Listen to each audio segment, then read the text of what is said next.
All right, good morning, everyone. It is 8:30. Let's go ahead and get started. So welcome officially to the Local Assistance Day statewide webinar. We're so happy to have you here today. My name is Samantha Soto. I'm the Division of Local Assistance Chief of Staff. This quarterly webinar is hosted by the Division of Local Assistance in partnership with the Regional Transportation Planning Agencies, or RTPA group. So the purpose of this webinar is mainly information sharing, especially as it's related to local project delivery, policies, processes, procedures, and facilitating best practices. So before we get started, I have just a couple housekeeping items for you all. This is a reminder that today's webinar is going to be recorded. The agenda for this webinar can be found in your registration email, also attached to the Outlook calendar invite. Please, as we go through our webinar today, reserve the chat features for any relevant comments, but also keep an eye out there for important messages and information that are related to the presentations. If you have any questions for our presenters, go ahead and enter those in the Q&A field so that we can track and log those and ensure that if we have any outstanding questions, we can do a fact sheet that we'll send out after, ensure that all of your questions are answered. Presenters are also going to provide any relevant links and contact information in the chat. So if you'd like to reach out to them after their presentation, you're able to do so. If you have any questions regarding today's event specifically, please contact us at caltrans.dla@dot.ca.gov, and you'll also see that email in the chat. And to receive DLA email announcements and office bulletins, you can visit our DLA blog and enter your contact information in the right side column at www.localassistanceblog.com, and you will also see that link in the chat. So with that, I'd like to hand things over to Mark Samuelson, our DLA Deputy Division Chief of Program Management Oversight, for some opening remarks. Mark, when you're ready. Thank you, Sammy, and welcome and good morning. Definitely, we do appreciate you taking the time out of your busy schedules to participate in the local assistance workshop here. Definitely, to be successful, we definitely need you as our partners to make this more of a success and be able to work together as we go through our delivery process. So I definitely appreciate your time and involvement in here. This is really for the benefit of you. So absolutely, give us some ideas on where we need to focus on next. We would definitely like to partner and provide that to you. I do want to introduce a new staff to local assistance, Kevin Tucker. Kevin, if you could put on your video and maybe just raise your hand so people can see who you are. Kevin just started with local assistance on the 30th of this week, but he's already starting the job full forward, and we definitely appreciate him coming on board. Kevin has a specific role. His title is the local project management liaison. He is coming on in and will be working side by side with Sammy Soto and D. Lamb and myself over the project delivery aspect. And so that will be including the environmental piece, right-of-way, our construction design, and our authorization. And he will be a key factor in helping disseminate information and working close with you on those delivery aspects. And so we definitely wanted to make sure that you got to see Kevin, and he's going to do a lot of great work for local assistance, and we're very pleased to have him on board. I do want to also recognize the partnership that we are having here. So on the agenda, we are going to be talking about our obligation authority delivery, and I want to recognize our special guest, Don Vatiz. Definitely, this is a great opportunity, and I want to thank Don for taking the time to work with us and spend some time on providing her perspective on how we can deliver OAs. She has a lot of experience here, a lot of great ideas on how we can be successful and move forward. So definitely, Don, I know this is something special above and beyond on what you're doing, but thank you very much for working with us and being here this morning. Also, I'd be remiss if I didn't recognize Rich Murphy here. This is successful based on the work that Rich is doing. I definitely want to shout out that we definitely appreciate your involvement in working with us, Rich. And we're looking forward to a great year this year working with you and continuing with that. So with that, I'll go ahead and turn it on over to you, Rich, for some remarks.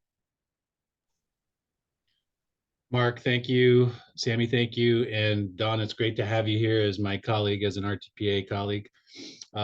You're exceptional in the work that you do. So we're looking forward to your share on apportionments and OA authority. Yeah, just from the context of the RTPA group, yeah, I'm only just 3 months or a quarter of the year in, or half the year, whatever the heck it may be. But clearly want to seize the opportunity over the course of this year to work closely with this group, putting on these kinds of workshops and information exchange sessions. Clearly, from the RTPA group, we have the opportunity to solicit some feedback, perhaps offer up some suggestions and thoughts on future trainings. Love what we see here on today's agenda. We are all sort of role players in the realm of project delivery. Sometimes we lose sight of the whole project delivery process in terms of managing expectations with our decision makers and the public that we serve. But really want to respect and appreciate the fact that we do all have a role. And the more we understand some of these nuances, the better we are at communicating back to our policymakers and such, some of the challenges we face or some of the opportunities we may be able to seize upon.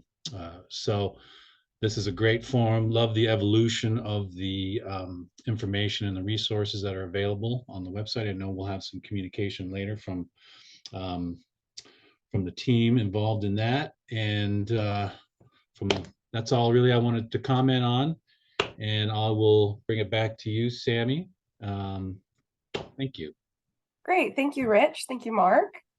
So with that, I'd like to go ahead and introduce our first presenters. We have a wonderful partnership presentation today. So in collaboration with our partners, Don Batiste with Sandag is co-presenting with Robert Wynn to deliver apportionments and obligation authority and expedited project selection process with a Q&A discussion session at the end. Don, Robert, whenever you're ready, go ahead.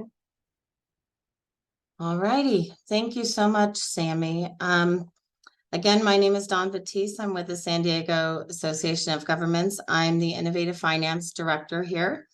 I've been here about 9.5 years. But prior to that, I worked for Caltrans for about 23 years, both in headquarters and in local assistance. And I also worked in District 11 capital project delivery. So I'm here to talk today about federal funding, and I hope to help us all better understand the funding environment that we're in. So I'm going to start with federal apportionments, and under the FAST Act, as under the FAST Act, the bipartisan infrastructure law authorizes a single combined amount each fiscal year for all the apportioned highway programs combined.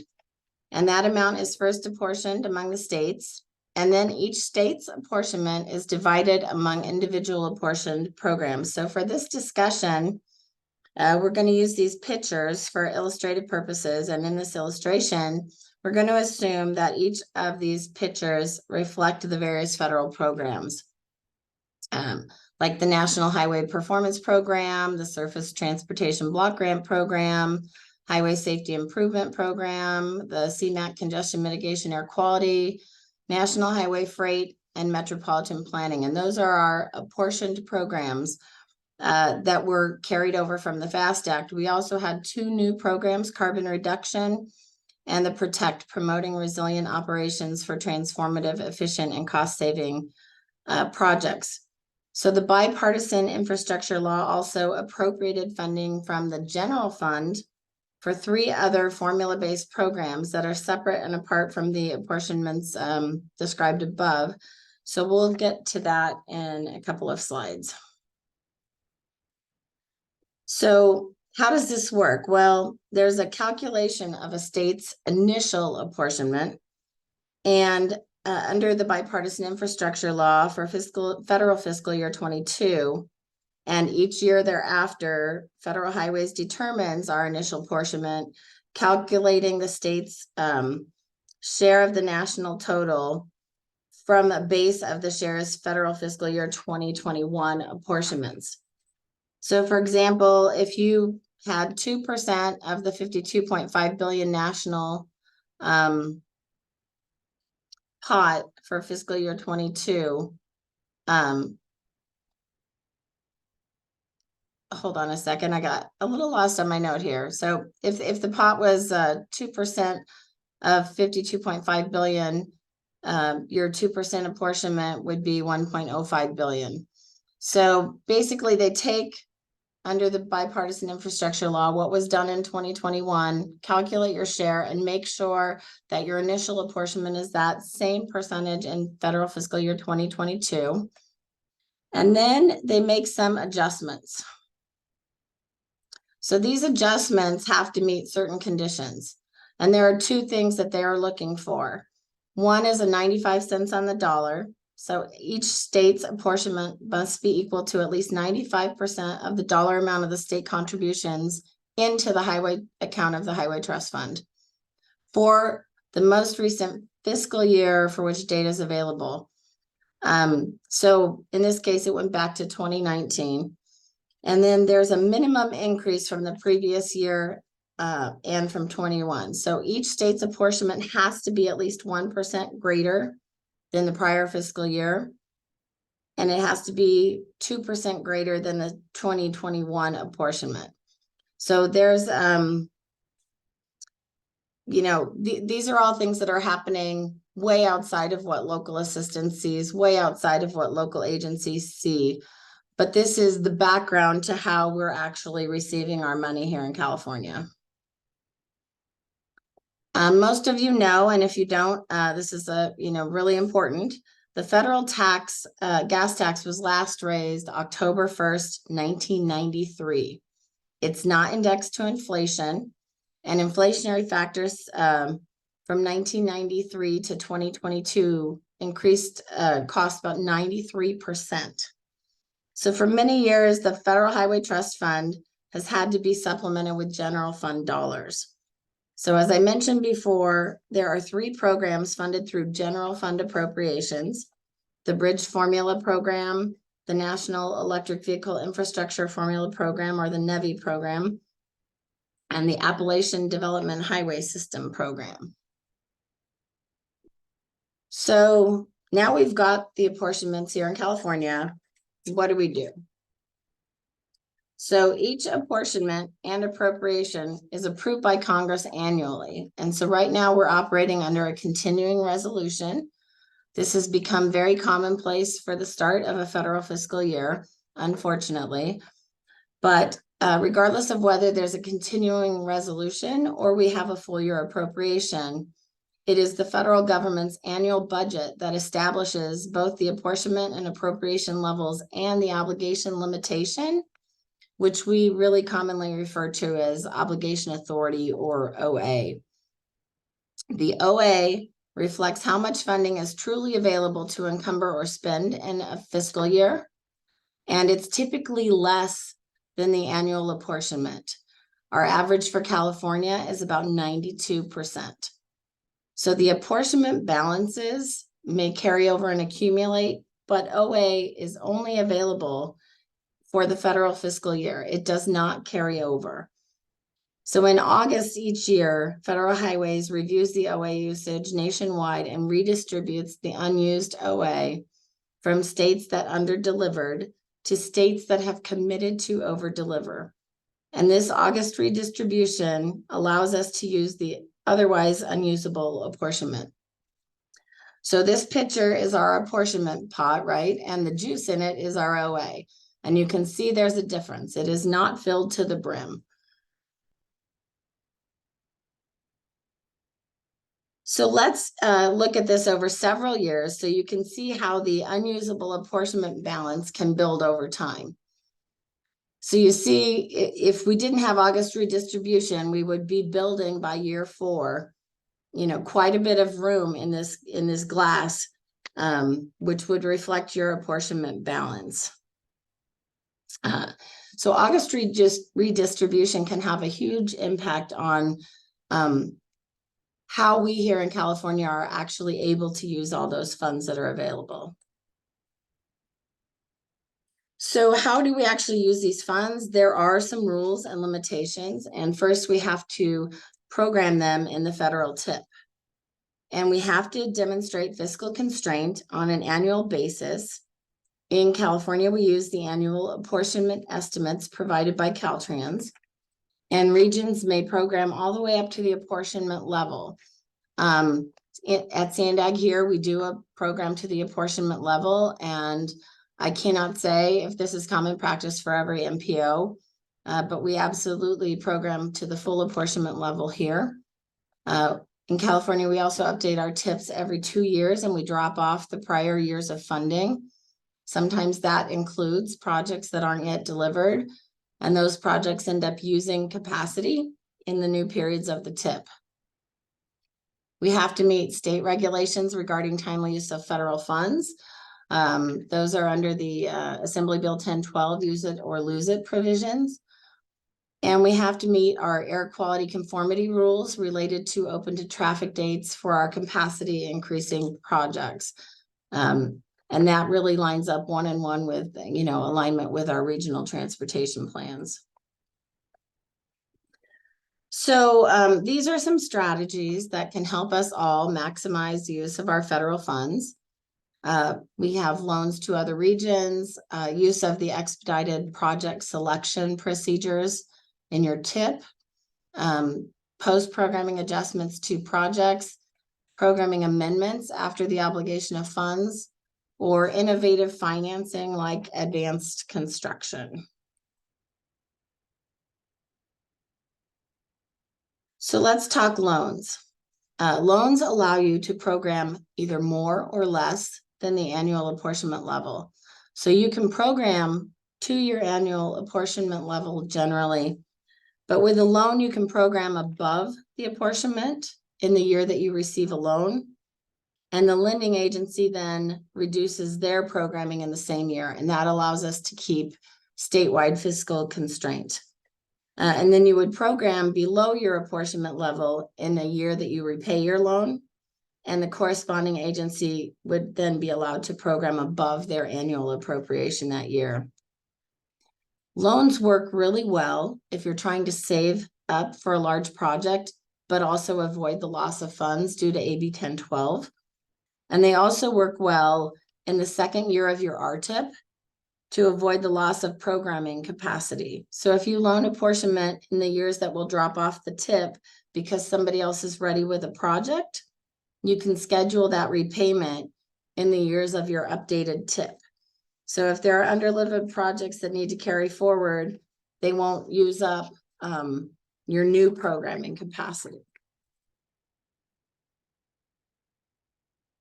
So these illustrations aren't always perfect here, but these are just some examples that I mentioned. We just kind of wanted to go through.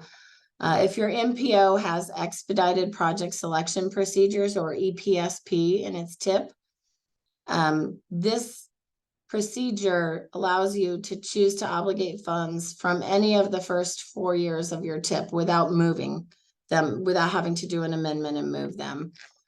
So in this example, if in fiscal year 2023, I had a project that wasn't going to deliver, but I wanted to use all of my apportionment that year, I could actually, under expedited project selection procedures, if I had some balance, use up money that is programmed in 2024 without actually having to amend my TIP. This next example is post-programming adjustments and amendments. So if I have a balance of old apportionments and, for example, bids for a construction project come in higher than the amount that I had obligated, I can use up some of the old apportionment through a post-programming adjustment to award the project. Also, if my engineer's estimate is higher than the programming amount, I might need to amend my TIP to account for the increase before getting the authorization. But after the contract's awarded, I could amend it again to reflect funds in the prior year if they came out of the older apportionment. So then you can use that prior year to account for the old funds. This advanced construction is something Sandag uses very frequently. It gives us flexibility to deliver more projects through cash management, as well as be able to continue to use up all of our apportionments each year in case a project is delayed. There are programming requirements for advanced construction. Your project has to be shown as an advanced construction project, and you'll see on this second line, the Transnet, which is our local sales tax measure. Transnet major corridors AC. The AC is our advanced construction, and the different conversions are programmed. They don't need to be programmed at the time that you program the whole project and authorize it, technically, but it does help to demonstrate what you're planning to use later. And it will get you through your obligation project faster if you've actually programmed your conversions. If you don't know when you're going to convert and you really are going to just front your own money, you can put all of your conversion in the 5th year, which is not the fiscally constrained year. And then that way, you know, it will, we show a future year, but you could also show it in 2026, 27. And when you know how much of what color you're going to truly convert in a year, you would just amend your tip and pull it forward. Okay. So let's talk about the impact of August redistribution. So if California underdelivers some of our annual obligation, it would be redistributed to other states. This would be very atypical. California is a rock star in the nation. Fardad Falak Farsa, and before him, Dick Petrie, and all of your local assistance folks have made sure that we use all of our OA, and we're lined up for August redistribution. It helps us use up all those old funds, but I will say too much redistribution can become a problem in subsequent years. So what happens here is that August redistribution looks at the unused obligation authority throughout the country, and then asks us again what we can deliver over and above our initial OA. So in this picture, you'll see now we have a different colored juice. This is our August redistribution. So being able to accept this, you can see clearly how that really helps us fill all these glasses, right? And use that unusable portion. But you can also see how there actually is a limit how much we can use. So federal fiscal year 2023 saw a record high $7.9 billion redistributed to the states.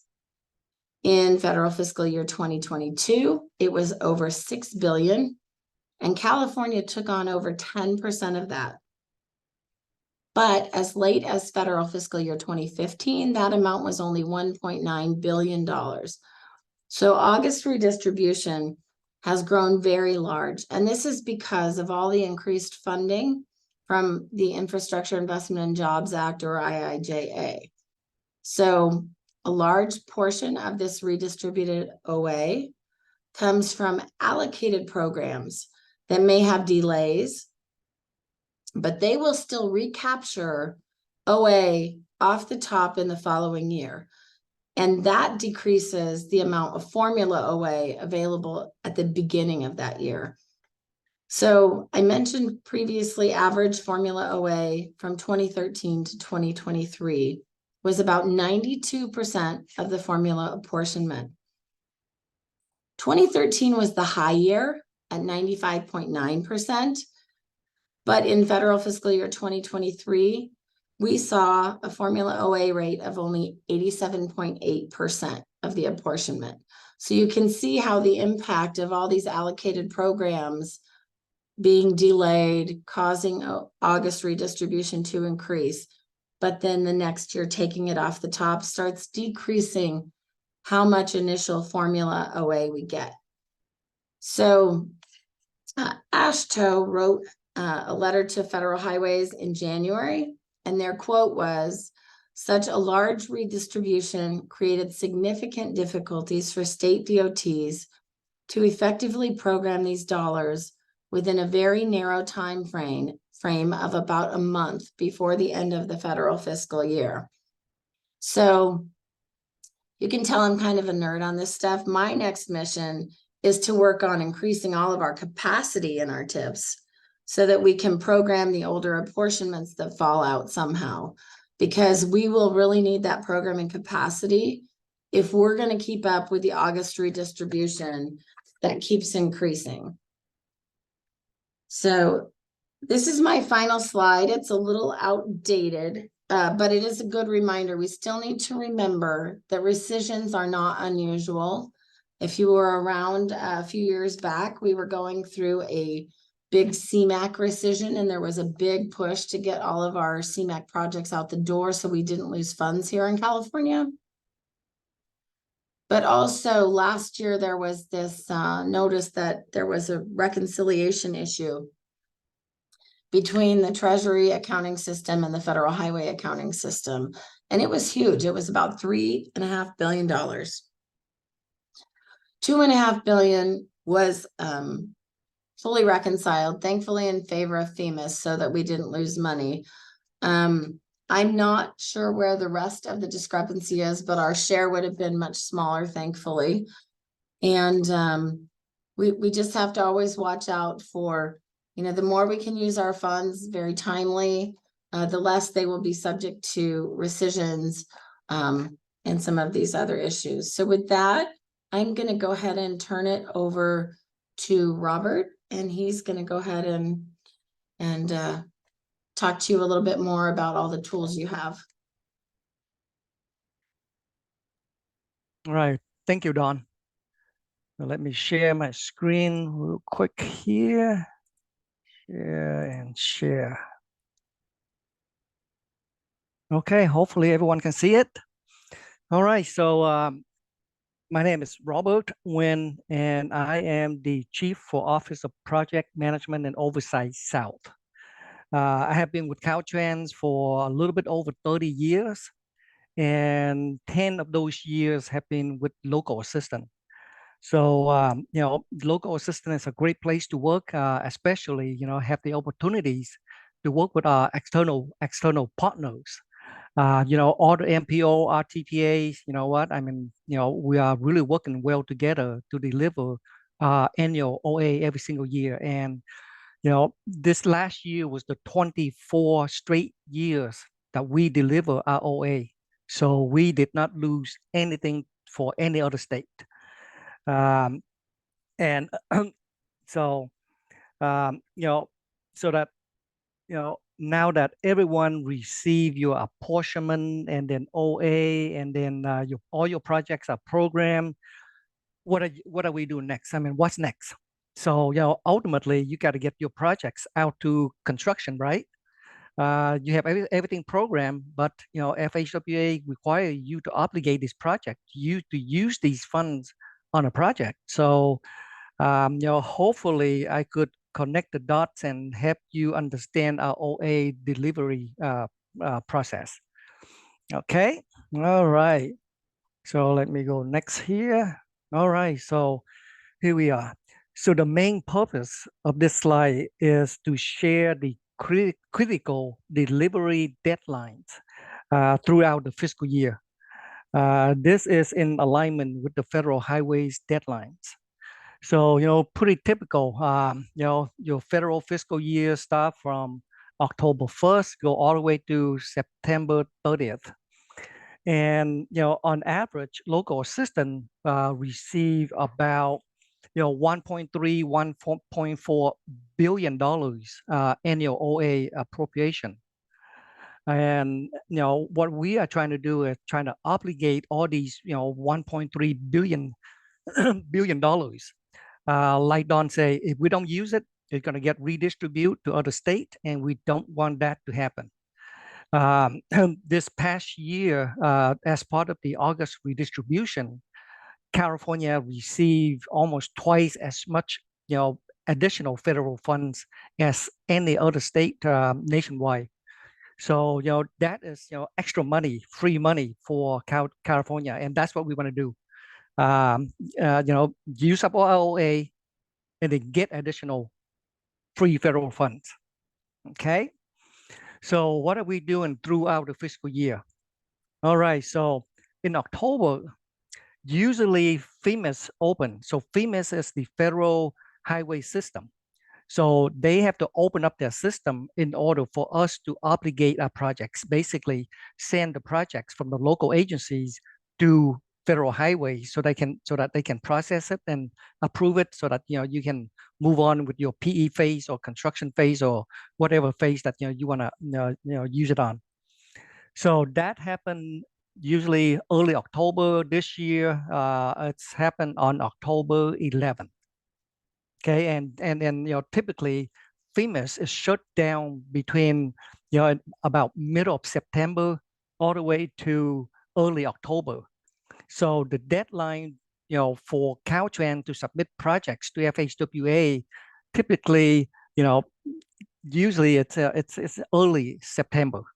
Okay, and I'll go through that deadlines a little bit more here. So that's October. Everything open up. You can send your projects through. Once it's obligated, you can move on your way, do whatever you need to do. All right. So as we go through the project development process between October and March, I'm assuming all your projects are programmed and they are ready to be obligated and get it out to construction or PE.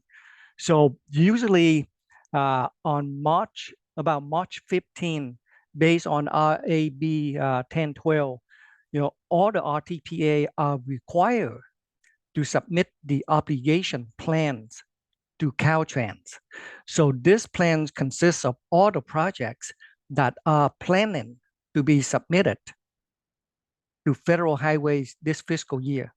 And we know it's a plan, things going to change, but we have to have something to project what we are, what we need and what projects are going to go through. So March 15, RTPA sent it to our district staff. And then at the same time, we are going to track our progress.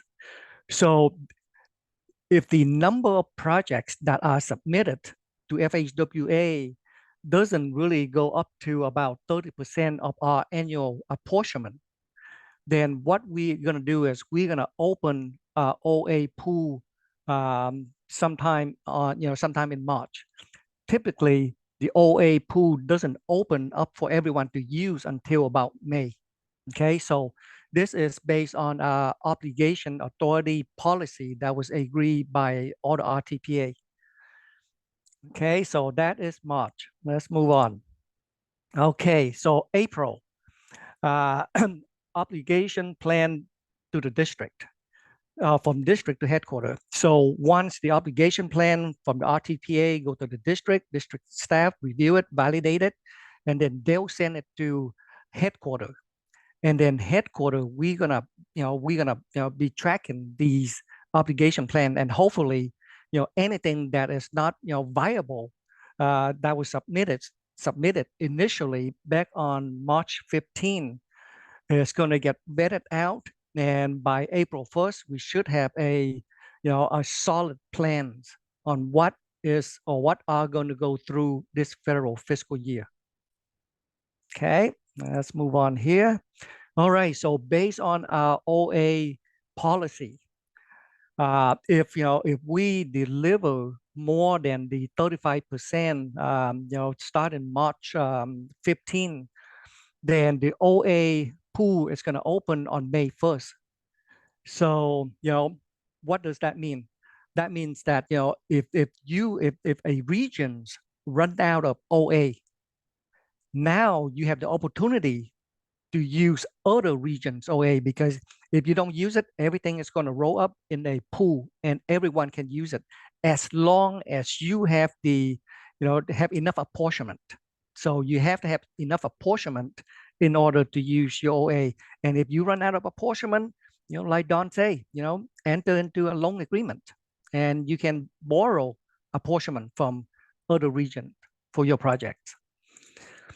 All right, so we're coming up to June.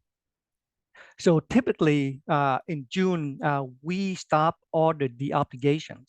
So what happened here is that when we have 1.3, 1.4 billion of annual OA. So when we process a deobligation, so the amount that was already obligated, now it gets rolled back into our OA. So basically, our part is getting a little bit bigger.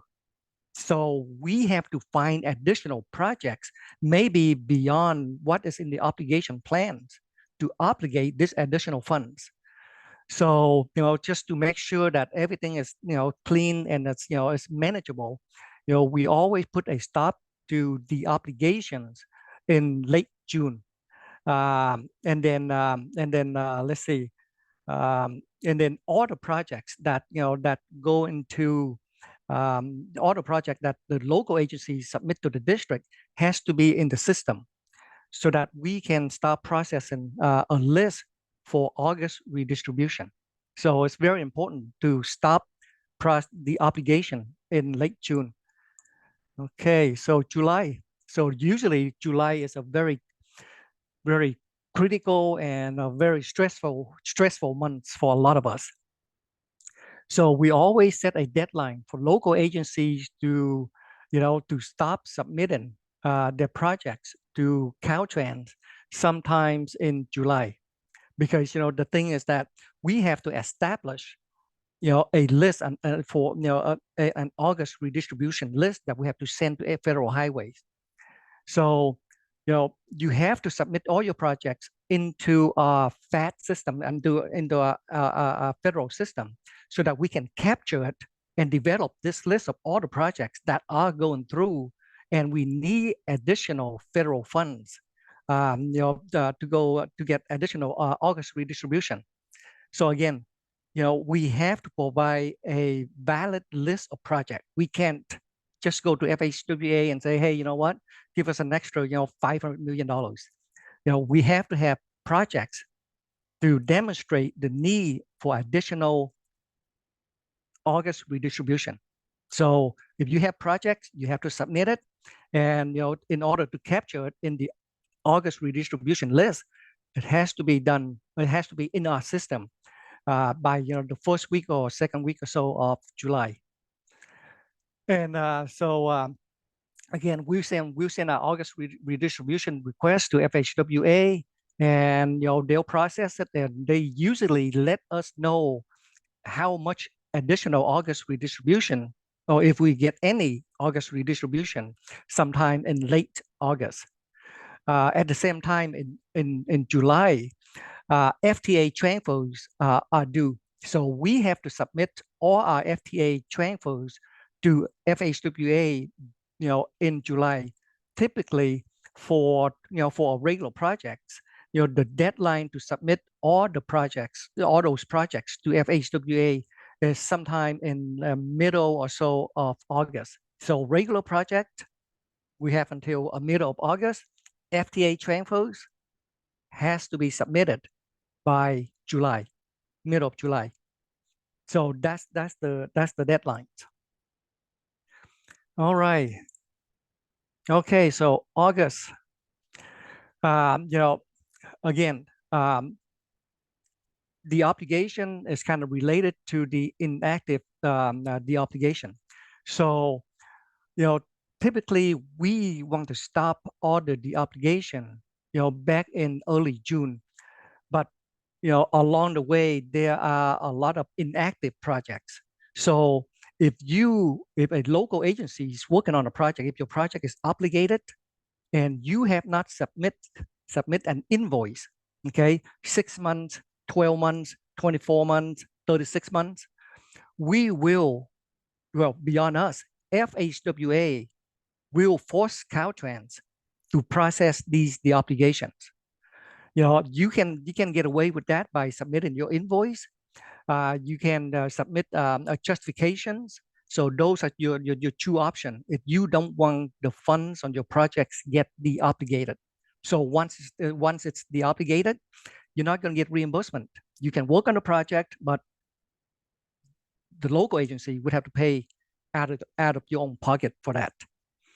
So very important, the last quarter, okay, the last quarter of the fiscal year, we do not want any the obligations due to inactivity. And throughout the year, we hold all these meetings. We engage the local agency, we engage the district, just remind everyone, of your project status. So if your projects, are on the inactive list, you will get multiple notifications. So there is no reasons why we wanna, we're not submitting our invoices and get, ourselves off the inactive list. Okay. All right, and then at the end of August, FHWA let us know how much August redistribution we get, and then here we are. So September. Headquarter E76 to FHWA. So that is the drop dead deadlines for Caltrans headquarter to send all our projects to FHWA. So there are multiple deadlines, right? So deadline for the local agencies to submit projects to the district, that's sometime in July. The district have to submit their projects, to headquarter, and that is sometime in August. And then the deadline for headquarter to send all these projects to FHWA and get it obligated this fiscal year is early September. And then, let's see. So by middle to maybe third week of September, that is when FHWA is going to shut down the system. And once that's shut down, no more projects going through. So if we don't use up all our OA and obligate all our projects, we're going to lose it. And on top of that, we are not going to get any August redistribution for California. So it's very important to submit your projects, get it in as early as you can so that we can, have a good projection of what we need and demonstrate to FHWA that we need additional August redistribution, additional free federal fund for California. But you have to have projects. Very important. All right, so that's pretty much our fiscal year right there. So very, very busy throughout the year. All right, let's move on. So this is our OA delivery performance. What you're looking at here is data from the last 8 years. It fluctuates month by month, and it's based on how many projects we send to FHWA, how many projects have been obligated. This last fiscal year is the brown line, very at the bottom line right here. Okay. So as you can see, our performance wasn't that great this last fiscal year. We were doing pretty average until about March, right there. Pretty average about March, but then between March to July, we were way below average. So as you can see, things didn't really pick up until about July. And it was a very stressful time for, I think, all the RTPA and local system, because during this point, we had about $70 million gap that we need to fill, and we didn't have projects. So basically, we could have given up $70 million of our OA, and it'll get redistributed to other states. But we don't want that to happen. You know what? We have always been successful delivering all our projects, and we are not going to give up, any OA to other states. So, again, going back to the RTPA and all the local agencies, everyone step up and deliver, a lot more than what we asked for. So at the end of the fiscal year, we were able to request federal highways for an extra $700-something million. And this is for California, okay? $700-something million of August redistribution, that is how much we receive. For the local share, I think we are at around, we receive an extra like 150, 160 something million dollars more for local system. But statewide, California-wise, $700-something million. And like I said before, that is twice as much, almost twice as much as any other state. So, that was a great job from everyone. So again, you know what? We don't want this brown line, okay? We want to be up in this green line right up here. So the green line is based on the 1920 federal fiscal year. And somehow, for some reason, that was a great year. We over deliver, we send everything through. And actually that year, we received more August redistribution for the local system than what we asked for. I believe that during that time I managed that fiscal year, and we put in a request for an extra 68 or something million, but we ended up receive 180 million, which is almost 3 times more than what we asked for. But that is based on a percentage split between local system and the state. And that was also another fiscal year. We have so much more money than what we asked for, and we don't have enough projects to deliver. But again, somehow we did it. Everything went through, and I think local system receive and deliver almost all our share of it. So again, we want to be where the green line is.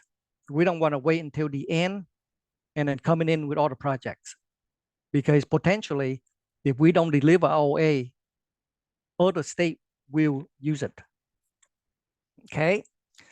All right. So challenges throughout the years, and this is something that we face year after year after year. Obligation plan inaccuracy. So the initial submittal, it should be good, but it's not always good. It has a lot of projects that is not viable.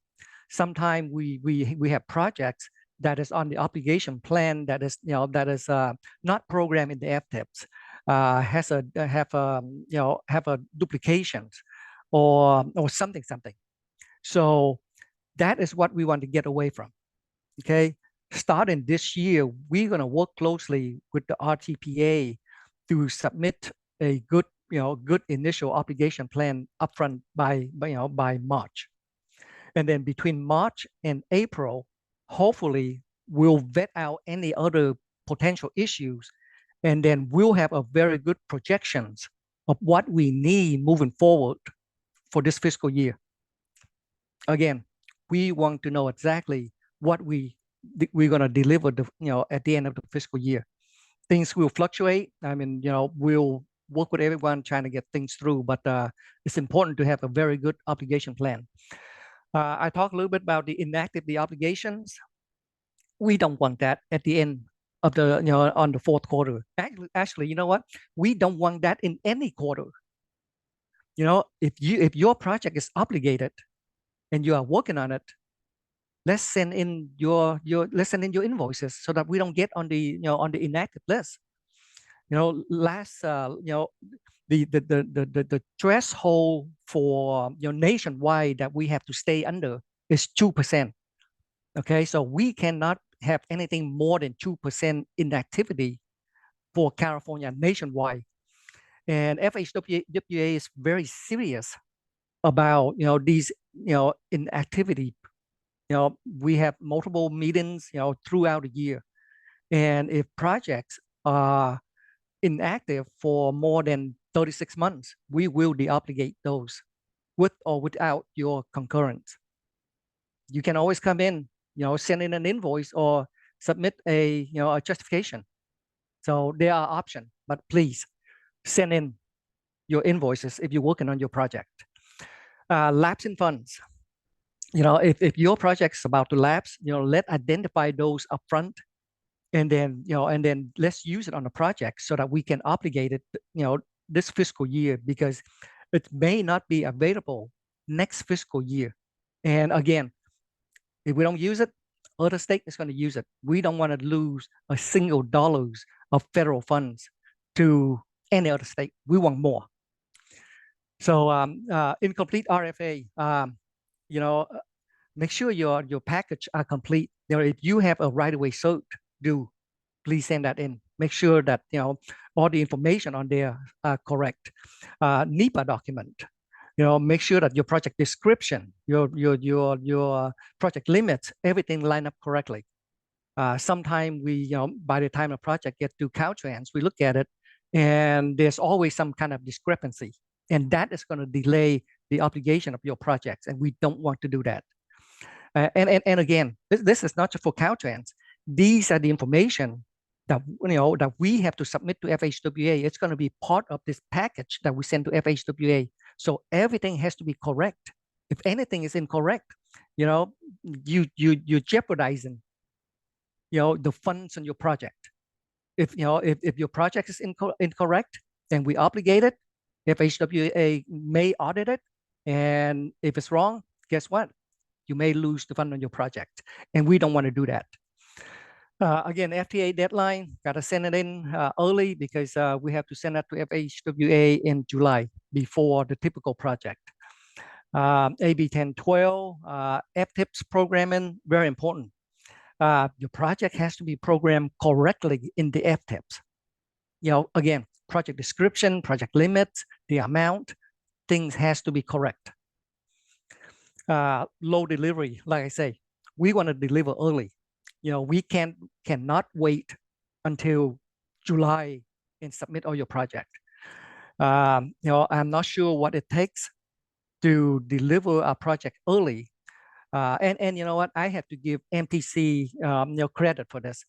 You know, somehow they are doing just a great job of deliver all their projects by May. I mean, we have already received their obligation plans.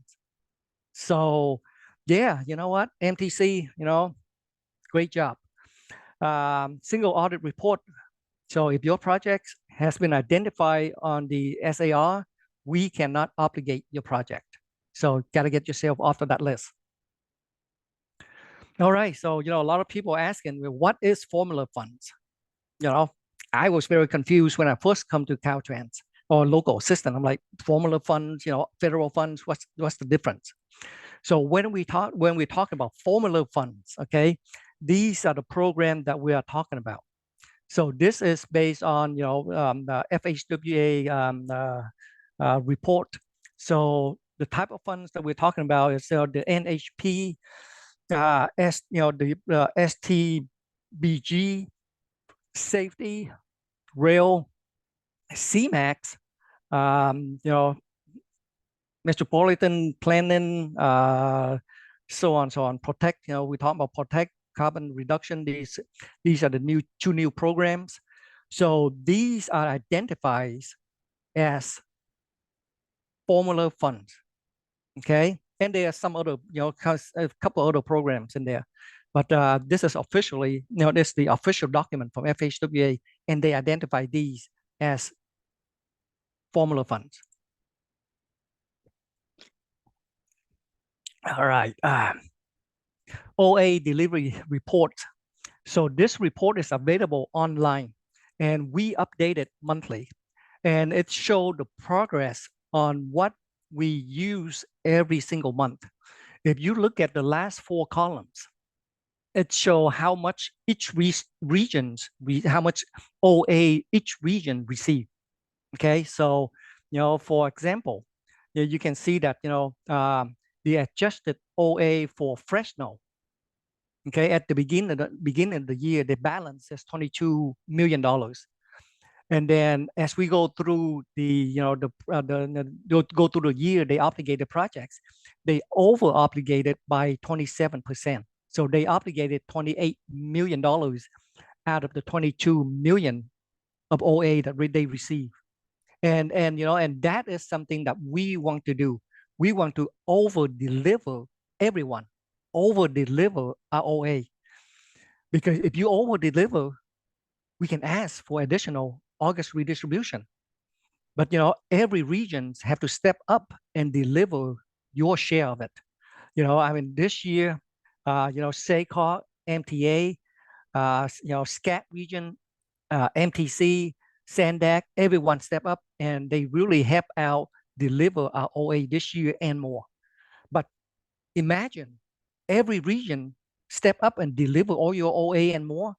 instead of the $700 million that we of AR that we receive for California, it could be 100 million. I mean 1 billion. So again, it's very important for everyone to step up and deliver your share and more. And again, this report is available online. Okay. Okay, so this is the monthly activities report. So if you look at if you look at your this, let's see, this report is also available online. So this report here will show your balance at the end of every month. If you look at this, for example, total beginning balance and apportionment. Okay, in this case, SACOG, CMAX at the beginning of the month, they have $2 million available, and they submitted $1,500,000 of project. So they ended up at the bottom here. They ended up with 534,000 of the OA, apportionment available. So this report track progress every single month. It'll show you what projects have been obligated within your regions. So I think some of you are aware of this report, some are not. If you are not, you can go online and look for this. Okay, so again, CMAX, RSTP, urban and area, and HPP, everything is documented and tracked by Caltrans in this report. And it's available again every month. Please go take a look at it. Yeah.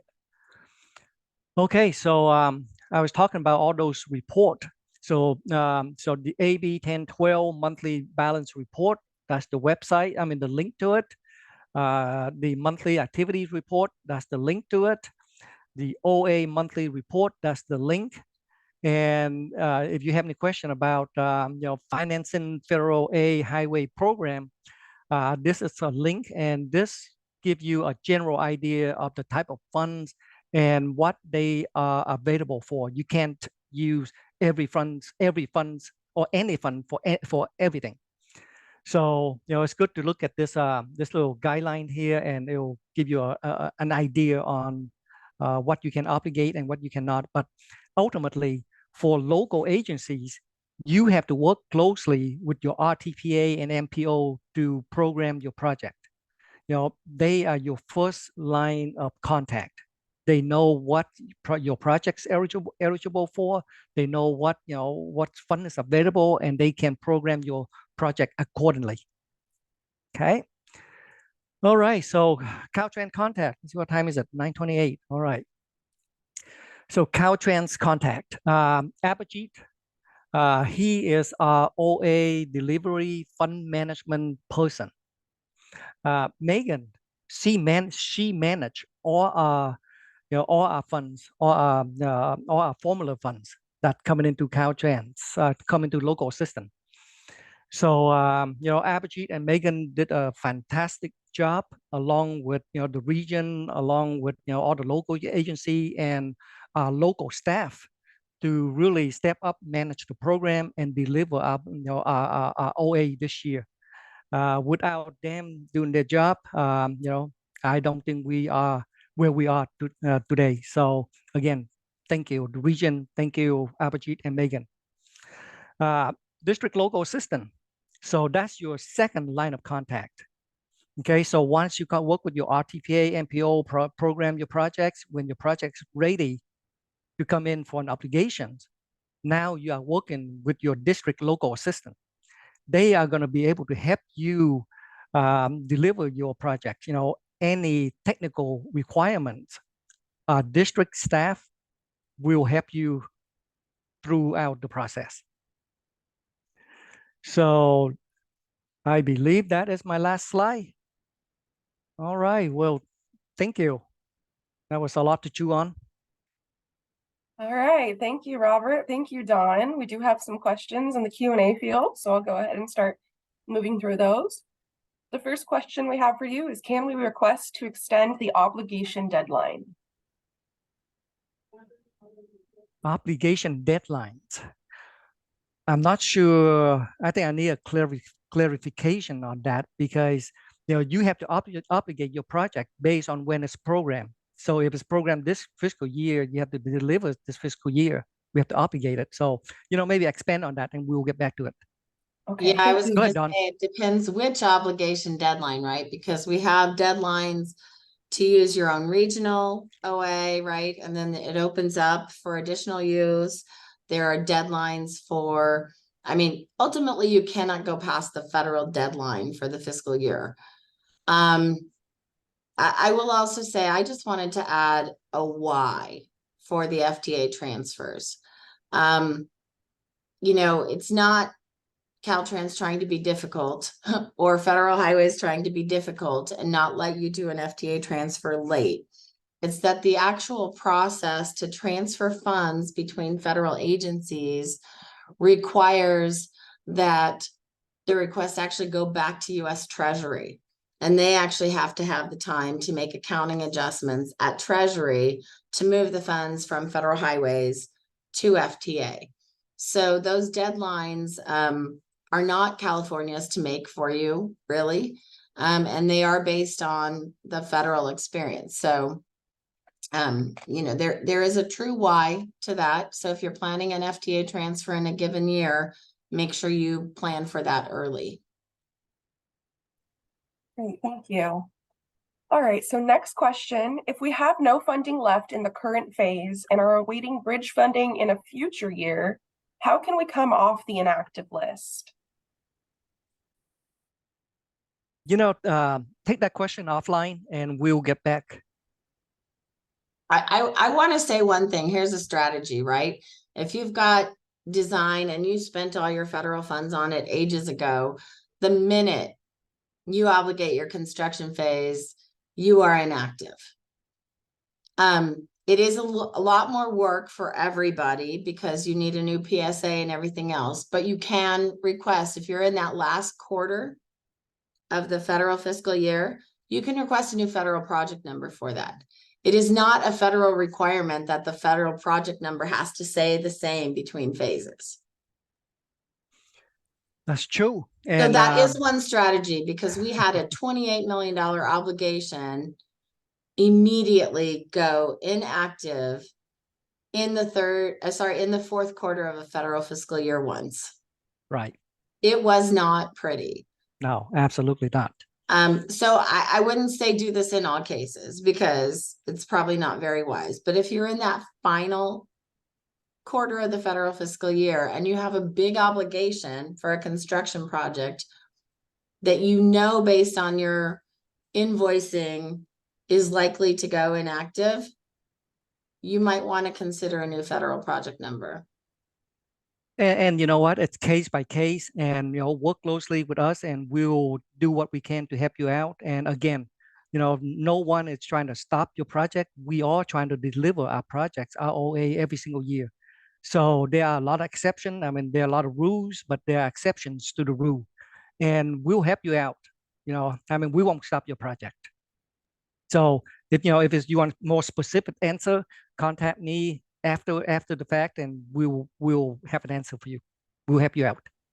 Hey, Sammy, I see there's some clarification on the obligation deadline, and I will say on discretionary funds, especially if it's a grant that has been issued directly from USDOT or federal highways, those discretionary pots of money, a lot of them are general fund backed. They're not highway trust fund backed. And I will say, any kind of extension of a deadline for that, you really need to talk to USDOT because most of those are statutory. Even the state earmarks have just a finite amount of time that money is good for. So it's very hard to say on discretionary funds or earmarks whether or not a deadline can change. Great, thank you for catching that, Dawn. Appreciate that. All right, this next question, Robert, relates to something we were discussing just yesterday, actually. Does Caltrans local assistance districts track how much time it takes to process requests for authorizations, implement process improvement practices to accelerate the processing, and track the time savings? You know what? I have been with local assistance for 10 years.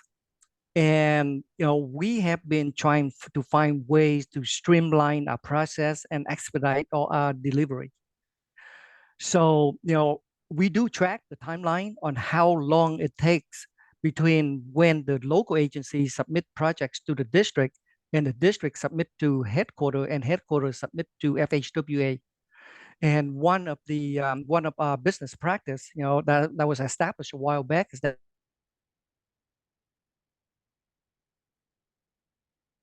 Uh-oh, are we losing Robert? for hitting more than, I believe, project get into headquarters. Can you hear me now?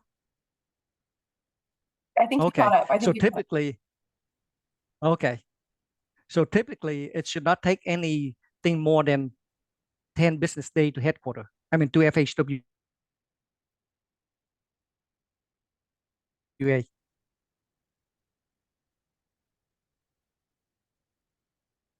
Okay, awesome. I think, Oh, I think, okay, my internet is going bad here. So let me yeah, take off the video. okay, that might help. Yeah, I mean, I have other team members online here. So if mine get cut out, somebody answer, please. Thank you. Great, thank you. Okay, so Rich, were you going to add something? I saw your camera come on. I'm sorry, I don't want to jump the queue on questions, but I just wanted to inquire, maybe with Don, with your experience, or Robert, as it relates to the carbon reduction program. It's a new federal program, right? Part of IIJA. So where we have established, well-established systems in place for instance, like the CMAQ program to loan out apportionment or OA. Have we seen any of the areas, the MPOs or regions doing loan agreements on CRP funds, since those are essentially committed through the timeline of IIJA? I haven't seen any CRP loans, but I would say, if you have older CRP and you're not able to use it yet, then maybe inquire with another region if they can use it earlier. We have approved here at Sandag our policy for use of those funds, and we have begun using those funds. However, I will say, there's a hesitancy to ever look outside of the years of the act for something like a new program like CRP for any kind of repayments, right? There's no guarantee the program will continue beyond. So making any loan agreements too late in the act can be challenging because we don't know what the next act is going to say, even though typically we get another year or two of a continuation of an act. That's not always a guarantee. Right. Then I'm kind of curious, Robert, how is the priority set on the August redistribution? Is it the state first, or is state the fallback? It's regions first that have achieved 100% OA that are looked at as potential recipients of August redistribution. And then whatever is left, then the state steps in with projects. Yeah. And, I mean, for priorities, we basically get what we asked for. This year, we asked for, an extra 160 or whatever million of August redistribution. That's how much we get. And every single project in our queue should be, well, every dollar should be reflect every single project that we have in our queue, because when we submit August redistribution request, we have to identify each project and the amount. So when the August redistribution come in, we use those projects and we obligate those and use up our share. So if an agency is loaning out some of their federal funds to another agency, does that, and the agreement is in place for repayment several years down the line, does that put that agency at a disadvantage for OA or for August redistribution if something emerges that they could capitalized, because if they've loaned it out, this isn't the assumption that the agency that's received it has obligated it, thereby that particular region that loaned the funds out is at 100% and would be eligible for August redistribution. Is that a false Well, statement? Rich, I will say, you're mixing two different things, right? Okay, Apportionments, which carry on forever, right? Until the statutory deadline of the apportionment. Or OA, which is just by a single year. So by default, we've considered loans of apportionment, and the OA tends to follow because they use it, right? We don't really, technically, it's not really a loan of apportionment. I mean, sorry, of OA. It's just a loan of apportionment. And I want to say, one of the things Robert mentioned is, we've been going, 23, 24 years, we've really delivered fully. Prior to that, we were terrible. We got down to like 41% delivery. The state had carried us to the tune of like $854 million in OA use. So for all the decades before AB 1012, the state was taking care of us to make sure California didn't lose OA. And so, part of this policy of how we balance it out and how it's reconciled at the end of the year kind of came out of trying to keep everybody on an even footing to deliver the next year's projects, because we really were terrible before AB 1012. gotcha. And when you hear Fardad Falik Farsa, the Office of Federal Resources, talk about it, he's happy to let us use OA. I mean, the state in all those years ate up a lot of apportionment, and they typically do really buy down their apportionments. So there's plenty for us if we need it. And then if we don't use our local OA, Office of Federal Resources, going to use ROA according to the OA management policy, which we will go back and revisit in the next few months.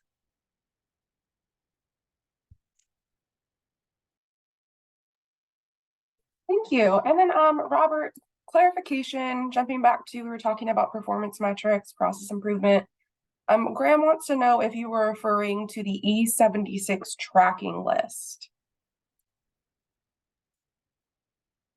or what specifically you were referring to. Yeah, you know what? We have that information available, not online, but we do have it available. The E76, I guess, is online. That's just telling you the status of your obligations. If you submitted if the local agency submitted their projects to Caltrans, you have a date stamp, and then from headquarters, I mean from local or from the district to headquarters, it'll tell you progress of where your package is. But it doesn't tell you the performance of how long it takes and so on and so on. We have a separate report for that, and we can share that. Thank you. Thank you. So the presenters will share that. And then the next question is another, can you share this document? Can you please share with us the link to the reports, OA delivery report and the monthly activity report? Yeah, I think it's on the presentation. Great. Yeah. Thank you. So those will be shared. Next question. If we can't meet the E76 deadline for the community project funding / congressionally directed spending, or CPF CDS, what do you suggest us to do if we're struggling to complete the NEPA on time? Can I take this one, Sammy? Because Please. Typically these are projects that you've worked with your congressional delegation on. The local agency or the regional agency that represents you has worked with a congressional delegation on. And the best thing I can recommend is, if you really are not going to make that deadline, communicate early, see if there's any way, for them to fix that legislatively. Sometimes there's an opportunity, in some kind of a trailer bill to refresh the project to do something. It doesn't always work. We used to actually Before earmark repurposing, we used to have to work with our congressional delegations to clarify project names, do other things, and we were usually able to get those types of fixes into the annual appropriation bill. So that's the only option I can really think of that would actually help you.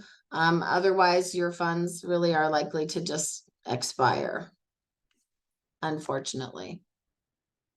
Thank you so much, Dawn. All right, final question we have here for the panel. What is the difference between obligation deadline and expenditure deadline?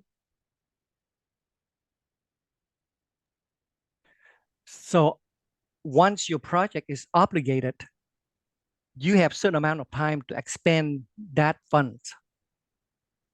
So on a typical project, I mean, let's see here, the timely use of funds, let's talk about that. So on a timely use of funds, once your project is allocated or obligated, you allocate it, you have 6 months, I mean, you have, I think, 2 years, I gotta take a look at it or something like that, to use your funds. Hey, Megan, Megan, you there? Yes. Hi, Robert. Yeah, do you have that information or Apportionment? So obligation deadline is going to refer to having your project going through FHWA and having the actual obligation approved. The expenditure deadline is going to be like submitting invoices to make sure you use the money on time. That will be based, if you only have federal formula funds, it's based on your project end date, generally, and you can update your E76. The challenge is this expenditure deadline question has many answers depending on your federal fund type and if it is a CTC allocated program. Because the CTC allocated programs, even with federal funds backing them, they have timely use of funds requirements, and those are going to be a lot tighter than, you know, your actual use of the federal funds if they're just like pure RSTP or something like that. So you need to look at all of your different program guidelines, and if it's a CTC allocated program, you need to look at their accountability guidelines, and all of the timely use of funds deadlines will be outlined there.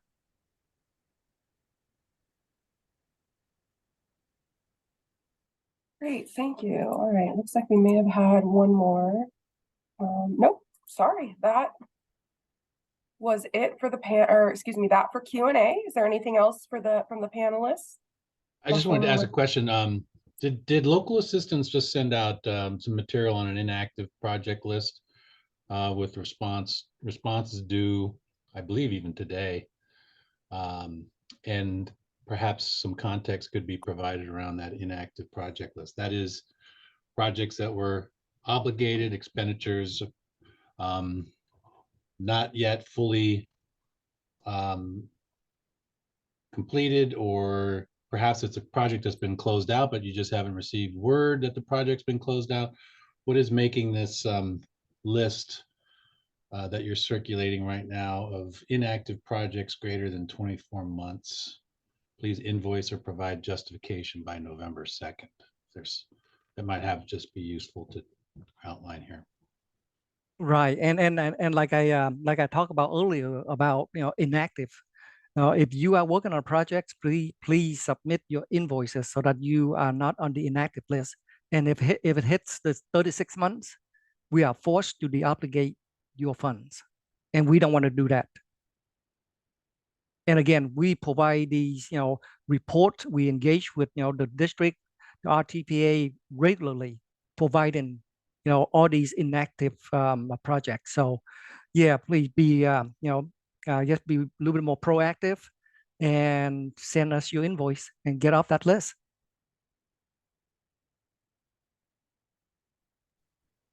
Thanks, Robert. Thank you so much, Robert, Don, Rich. If you enjoyed this presentation, I invite you to leave some comments for the presenters in chat and let them know what you enjoyed about their presentation. Great job conveying really technical information. We're a little ahead of schedule, but we'll go ahead and take a 10-minute break right now. And when we come back, we'll be joined by Nady Pinueles from the Division of Local Assistance to talk to us about preliminary preliminary engineering right-of-way checklist.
All right, everyone, if you could start making your way back.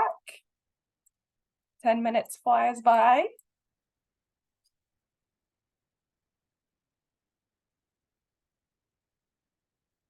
Next, I would like to go ahead and welcome our speaker, Nady Pinuelas from the Division of Local Assistance, who'll be discussing the new form and right-of-way, the preliminary engineering right-of-way checklist, and we'll discuss how the district right-of-way local program coordinators have enhanced their oversight by doing real-time monitoring of the local public agency right-of-way activities.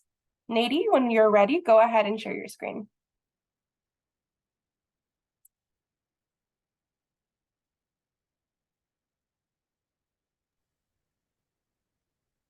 Hello, everyone. I am Nady Pinuelas. I am the office chief for the Office of Local Right-of-Way. It's a new office under the Division of Local Assistance. So I'm giving you updates of what's coming from our office. The real-time monitoring and preliminary right-of-way engineering checklist is new. So that's new effective November of this year. So what is it and how does this affect the local agencies? I'm glad you asked. Okay, as a result of recent FHWE project reviews, changes in oversight policy and procedures were implemented. This requires the completion of real-time monitoring oversight of local public agencies' right-of-way activities. These changes allow for adequate time to correct non-compliance deficiencies prior to moving on to subsequent right-of-way activities and ultimately achieving project certification. The real-time approach allows oversight to be performed earlier and more often, which will increase the likelihood of deficiencies can be cured in earlier right-of-way phases.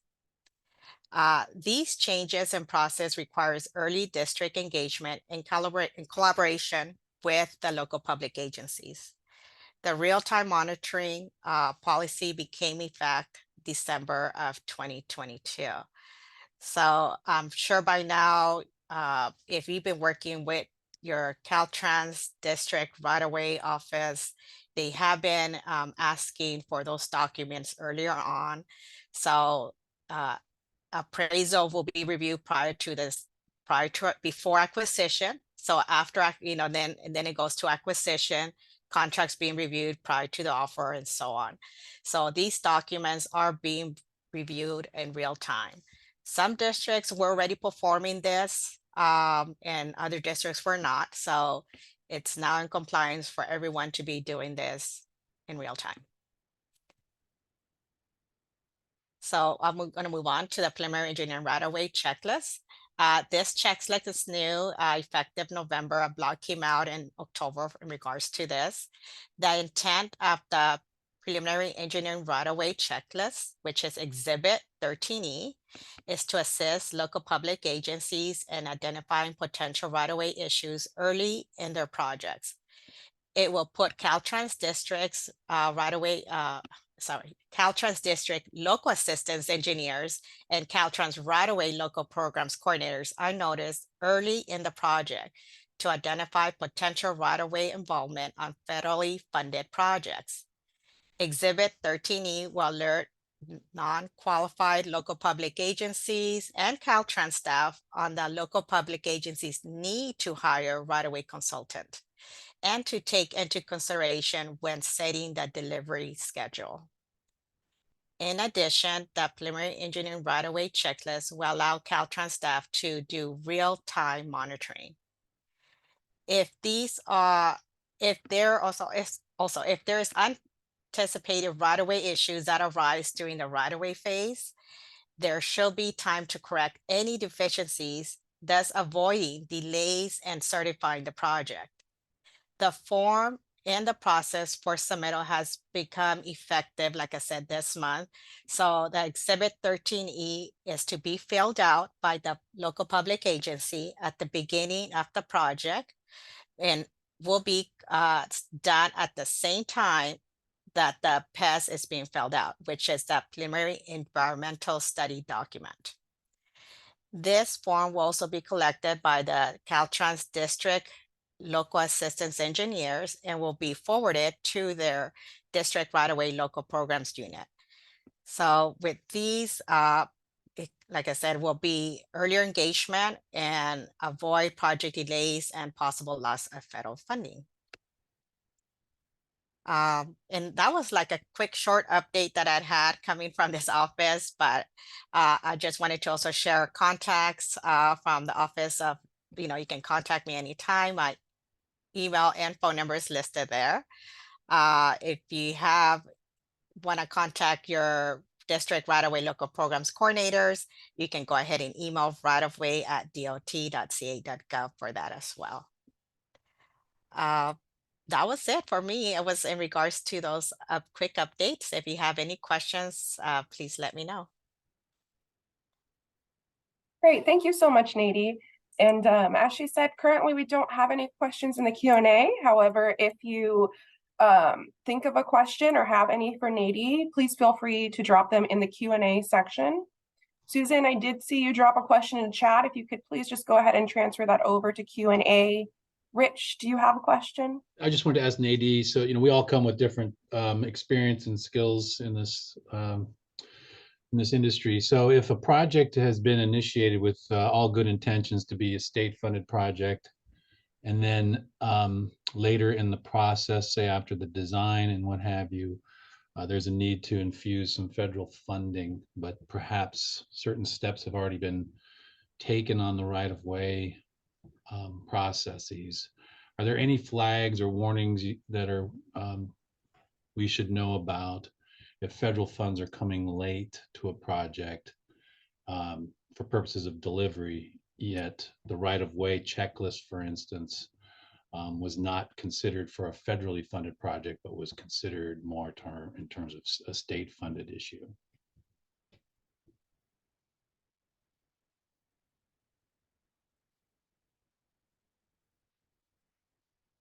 That's is general context of my question. Hello? I'm not sure. I think I froze, right? You did freeze, Nadie. You did freeze. Okay, I apologize for that. I think I heard a little bit. If a state funded project and federal funds come into play afterwards, what needs to be done? I would suggest contact the district right-of-way local programs coordinators. We will hope that the Uniform Act process was being followed. So if CFRs, all that was being followed, there shouldn't be any issues, but as long as that's being complied with, everything should move smoothly. Thanks, Nadie. Thank you. Great, thank you. And we do have some questions populated in the Q&A now. So if an agency is about to submit a request for authorization or RFA in the right-of-way phase, is the 13E still required?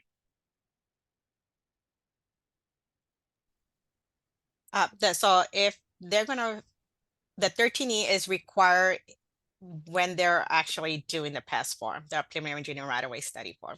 So if they're gonna fill that out for environmental NEPA, that preliminary engineering right-of-way form needs to be filled out too. So they both go concurrently together.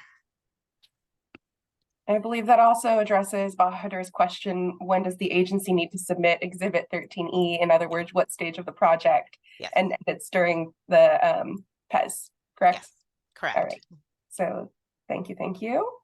Final question here in the Q&A. Is the right-of-way certification the same for RFA, request for authorization for construction phase? We have a project that finished the acquisition and is ready to certify right-of-way.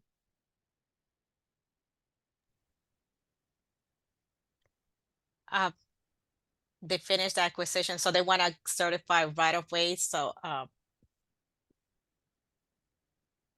not sure if I understand that question. It sounds like the question is it just the same for RFA for con? So is it the same thing as request for authorization is a separate form, I believe? That's separate, yes. Yeah. So two different forms, two different processes, just to be clear. Yes. Okay, and a final question. It sounds like there's just some more clarification needed about how this process aligns with or supplements the PES. So I just submitted a PES. Should I be preparing the 13E now? It became effective this month. So if you just submitted it a couple of days, it wouldn't hurt to actually just go through the preliminary engineering right-of-way checklist, go through that questionnaire, and then go ahead and send it into your DLE, which is your Division Local Assistance Engineers, and then they will forward it to right-of-way. It's a quick yes, no, pretty questionnaire, so it shouldn't take too long. Okay, Scott is clarifying the questions. I think people are asking if this is retroactive for projects that have passed the PE phase months ago. No, this is effective moving forward now. Okay, great. Thank you. All right, that wraps up our questions. Thank you so much, Nady, for your presentation. Looking forward to seeing that new process roll out. Next up, we have, let's see, Gurmai Bayane from the Division of Local Assistance, who's presenting updates on the Buy America program, including recent updates to the DLA blog and office bulletins. Gurmai, whenever you're ready, go ahead and share your screen. Okay.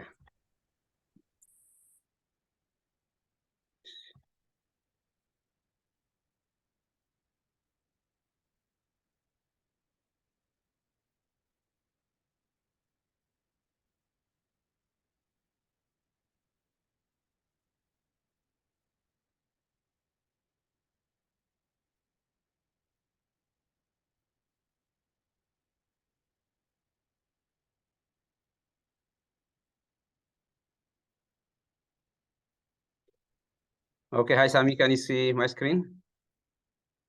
I can, but you'll need to put it into presenter view. Okay. Perfect. Okay, hi, good morning everyone.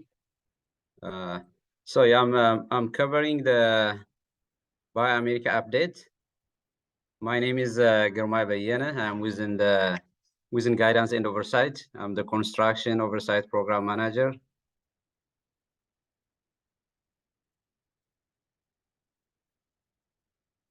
So overview, my presentation, I briefly cover the latest updates to Buy America and changes to Exhibit 12G.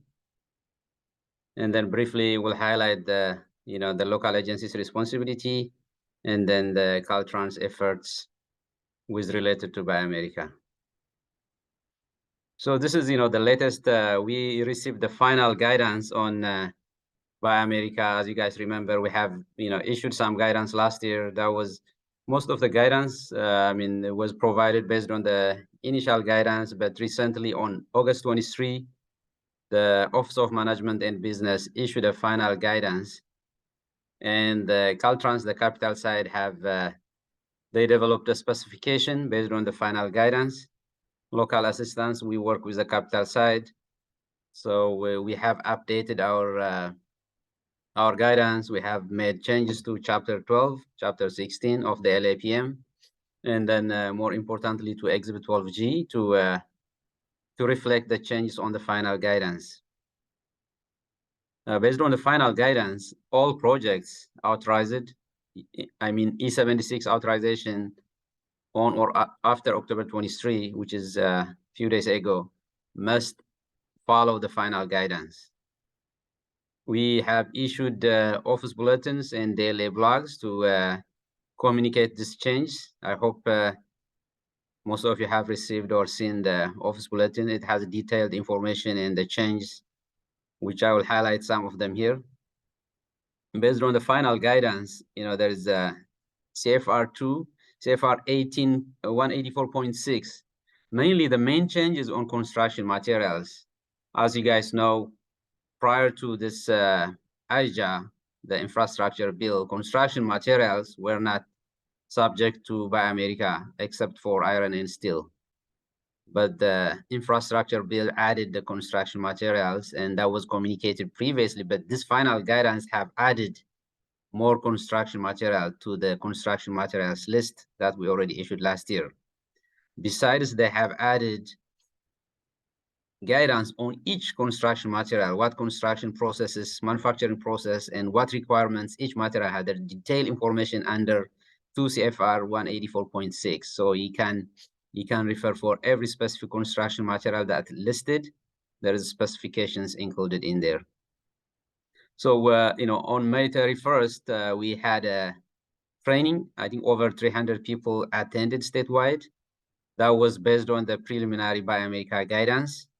So we plan to hold another training to include the final guidance. So the training was done jointly with Caltrans Construction, Federal Highways, and then Division of Local Assistance. So we're gonna update our training material to include the latest changes, and then we plan to hold another training. The date is not determined at this time, but we'd like to give training again to make sure everybody's on board with the final guidance. So Exhibit 12G, that's the federal aid contract language. We issued a DLA blog October 16, communicating the changes to Exhibit 12G. Under Exhibit 12G is mainly Section 8 that has to deal with Buy America. Also, we made changes to Chapter 12 and 16. So these are the links to the DLA blog and the office bulletin and Chapter 16 and 12. You can refer to the changes. And mainly, this is what we have to comply with Buy America. As you guys know, iron and steel materials has to comply Buy America. That has been existing for a long time. And then manufactured products. So at this point, manufactured products are exempted from Buy America because of the 1983 Federal Highways waiver. But things could change in the future. But as of today, manufactured products are not to comply. They are exempted. They are not. You don't have to comply with Buy America requirements when it comes to manufactured products, except these two conditions. The first one is if you have a precast concrete manufactured product that has iron and steel, the iron and steel within the precast concrete material has to be Buy America, has to comply with Buy America. Or if you have a manufactured product that contains iron and steel, and if the weight of iron and steel is more than 90% of the product, then the iron and steel within the product has to comply with Buy America. So not the entire product, but just the iron and steel with the product. So except these two conditions, manufactured products of today doesn't have to comply with Buy America except these two conditions. This is again is listed in Exhibit 12G and then also Chapter 12. And now the construction. So this final guidance, this is existing, item number here 1 and 2 I have listed here. You already have that, has been ongoing practice. Now the change is to construction materials. This was updated August 2023 based on the final guidance. So this is the list of construction materials. And previously the blue highlighted are the new materials added. Previously we had already updated our manual in the Exhibit 12G based on this construction material list. Now we have a revised list. This is the updated construction materials list that you have to comply with Buy America. So any construction material listed here, they have to comply Buy America, which means they have to be made domestically, and then they have to have certificate of compliance, and then they have to comply with specifications under 184.6 CFR 2.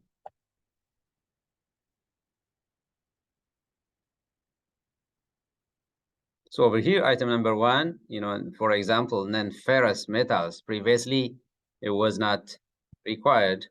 Now it's required. So this is metals outside of iron and steel. For example, it could be copper, lead, nickel, titanium, aluminum. They have to comply with Buy America. This was a new requirement as part of the infrastructure bill.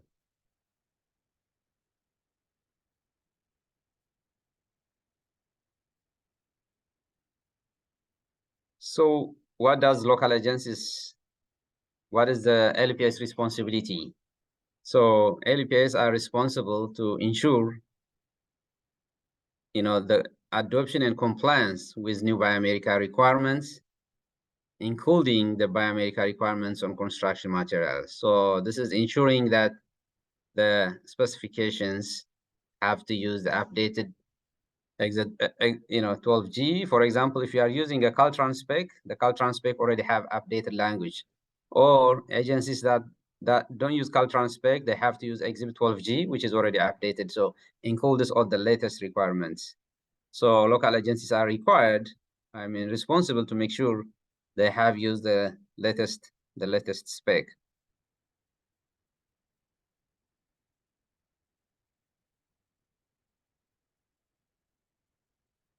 Now, once you have it in your specification, in your contract, then the LPA is responsible for enforcing Buy America provisions during construction, which means requesting certificates of compliance from the contractors and making sure it is made domestically. So they have to indicate in the certificate of compliance where it was manufactured, and then attesting that it was done per the specifications.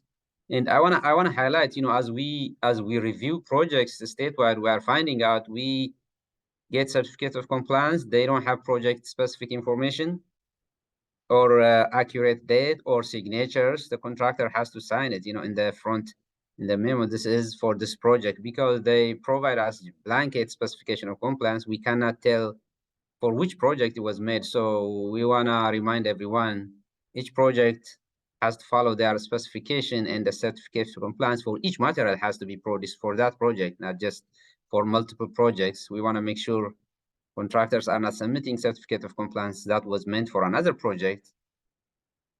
So that is the responsibility of the LPA, is to ensure the specification is enforced.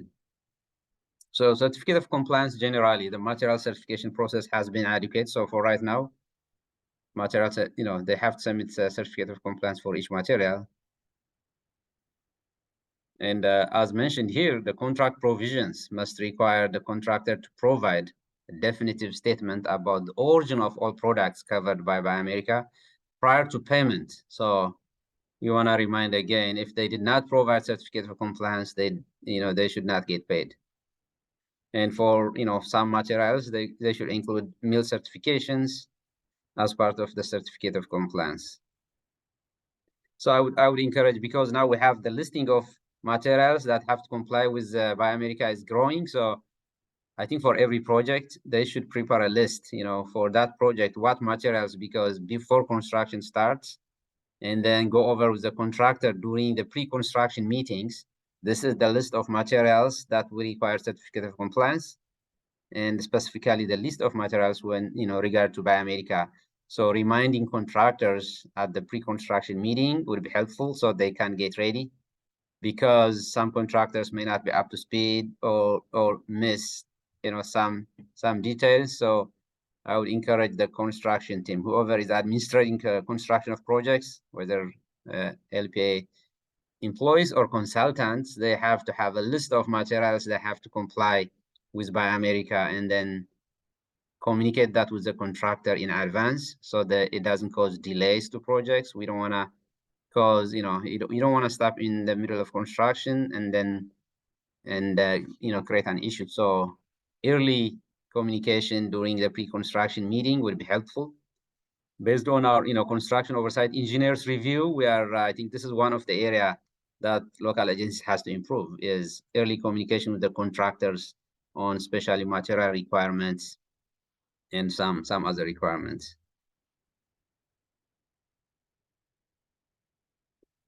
So ongoing Caltrans Buy America efforts. Caltrans, there is a team that is created within Caltrans. It's Buy America implementation team. It has a division of construction and other divisions within Caltrans, and then also DLAs. We are part of the team. So any changes to Buy America, any issues, we have ongoing meetings with them, and we keep on updating our processes So the BATE team developed.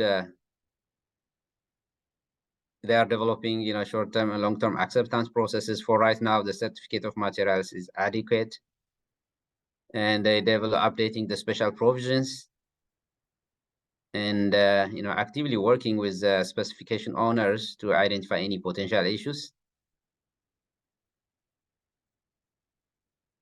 As far as local assistance, so the daily Office of Guidance and Oversight is, we are part of the team, and we update the LAPM, specifically Chapter 12, which is the plans, specifications, and estimates, and Chapter 16, Administration of Construction Contracts, and 12G, which is part of Chapter 12, Required Federal Aid Contract Language.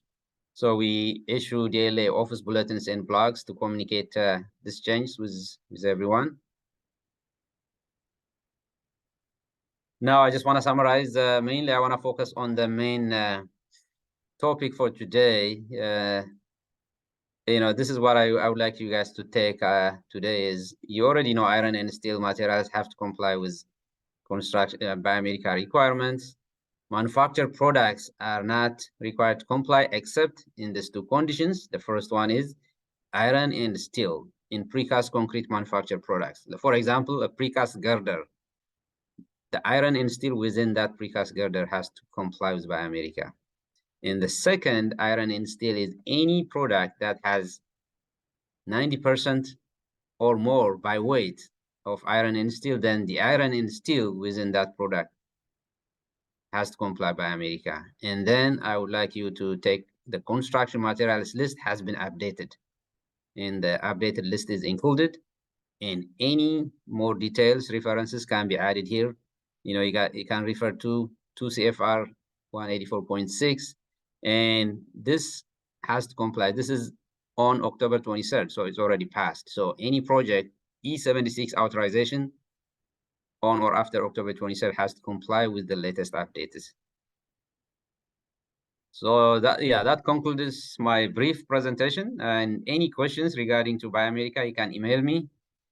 And if you have a question related to Buy America vehicle waiver, you can contact Ka Hong on this email. And yeah, maybe we can answer a few questions. Okay, thank you, Gurmai. So first question, does Buy America apply to state-funded Clean California project with no federal funds? No, Buy America is a federal program, so it doesn't apply to state-funded projects. Thank you. Next question. Iron or steel requires mill certificates to comply with standard specs and CFR requirements. What would be mill certificate equivalents for drywall? So yeah, you know, those right now we have mill certificate for iron and steel. For any other material, you know, there is a long list of specifications under the CFR that I shared.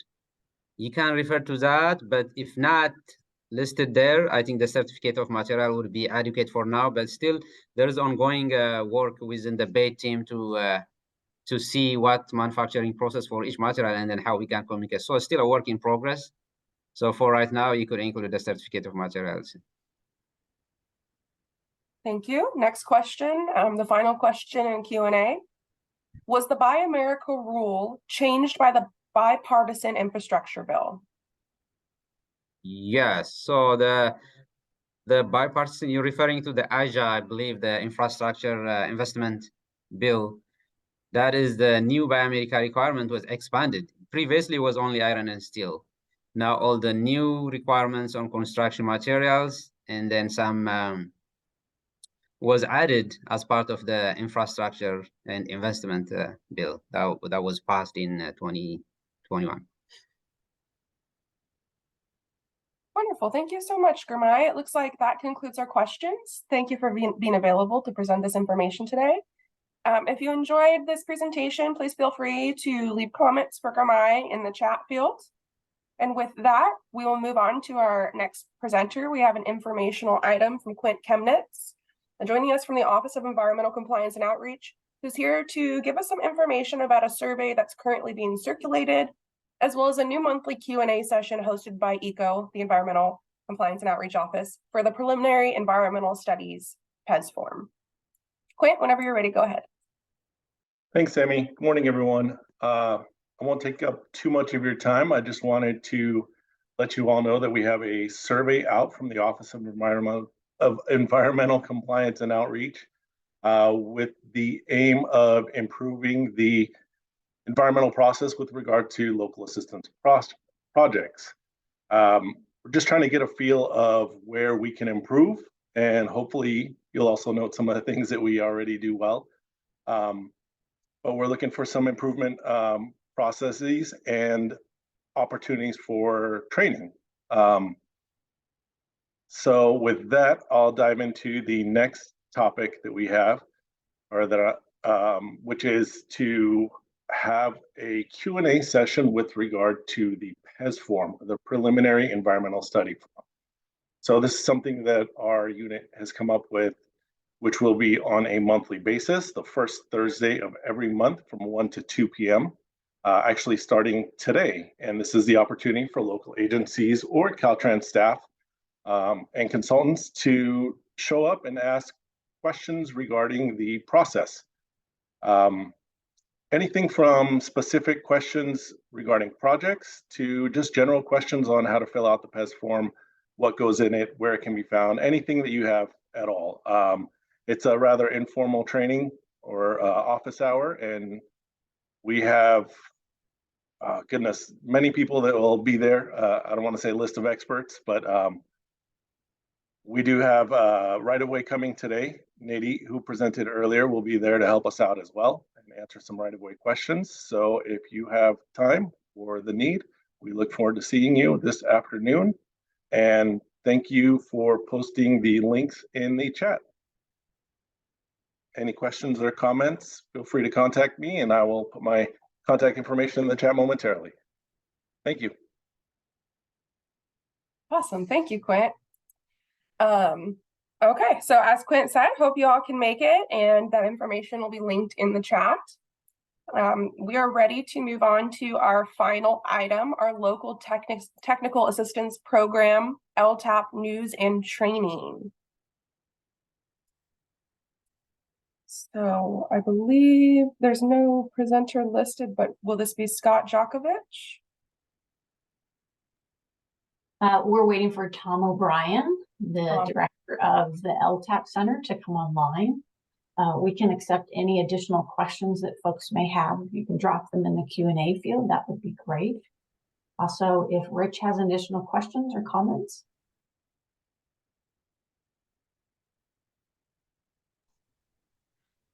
Yeah, maybe just circling back on the studies and questions and answer session this afternoon for the PES program, PES form.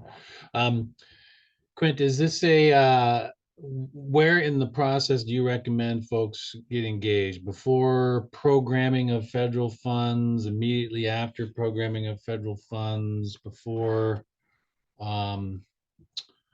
before initiating an E76 for purposes of the PE phase? Do you have some thoughts on? Yeah, so it's kind of a long-winded answer, and I apologize for that. But typically, the local districts won't look at the environmental portion or the PES unless it's federally funded, right? So they have to go through that process, get their the federal funding allocated to that project, and then submit it, and the local districts will look at it. Us here in headquarters, we're not bound by that specifically. So if you have any questions before your project is funded, you can come to us and we can hopefully help you narrow down your project or guide you in the right direction so that when you do submit it to the local agency, that process will be a little faster. That's the hopes. But you know, as with most things, early and often is what we would say. So any questions you have with the environmental process, get in touch with us, get in touch with your district. They may tell you that, you know, if it's not funded, we're not going to work on it. No problem. Come to us in headquarters. We'll help you guys out as best we can.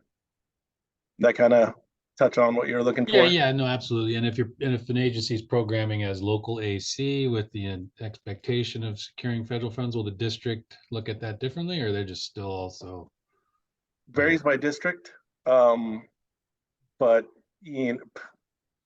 I would say yes most of the time, but again, I don't want to speak on behalf of all the districts, because yeah, without getting into the weeds of it, most of the time they're not going to work on it unless it's funded, simply because of resourcing issues. Yeah. But again, come to us in headquarters and definitely reach out to them first. And we've talked to most of the districts and asked them to point them in our direction if they just can't, if they don't have the capacity to handle it. Cool. Appreciate that response. No problem. Thank you. Yeah, thank you so much. It looks like Tom is here to join us now. So Tom, if you're ready to give updates on California Local Technical Assistance Program, please feel free to take it away. Thank you very much. And let me make sure you are seeing my screen at this point. Yes, although it's not in presenter mode. There we go. How about now? Still seeing just the regular PowerPoint. Okay. There should be a button. Are you presenting? You currently have it in presentation mode? Yes. There should be a way to swap screen if you look at the bar, if you share, and there's a little arrow at the top. We'll say swap screen. Yeah.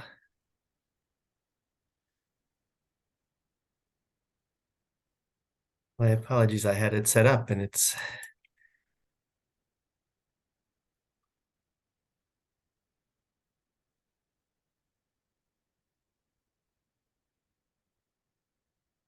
These things happen, Tom, no sweat. And how about now? No?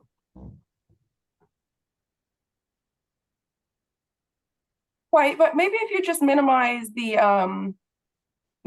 top bar, then it will make the slide bigger, and I think we might be able to get away with that. Okay. Just the bar in PowerPoint itself, I mean. Okay. So on the bottom right of that ribbon, all the way on the bottom right, if you see that little, yep, that one, go ahead, click that. And I think that we can see that pretty well. Yep. Okay. Great. Yeah, my apologies. It was best laid plans.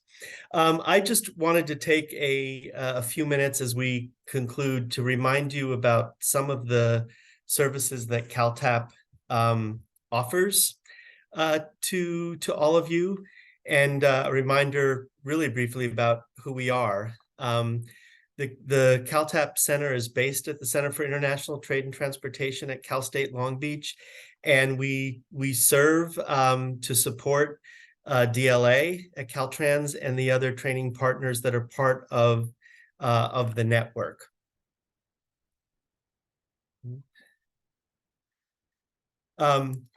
We are mandated and happy to serve local, rural, and tribal road agencies across the state. And as I mentioned, we're part of the Caltrans Local Assistance family.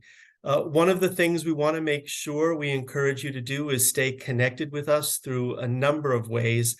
But I think the best thing to do is to go to the website. We have spent a fair amount of time over the past year enhancing the CalTAP website as a resource for all of you to be able to find training, technical support, and funding opportunities. So it serves as sort of a one-stop shop.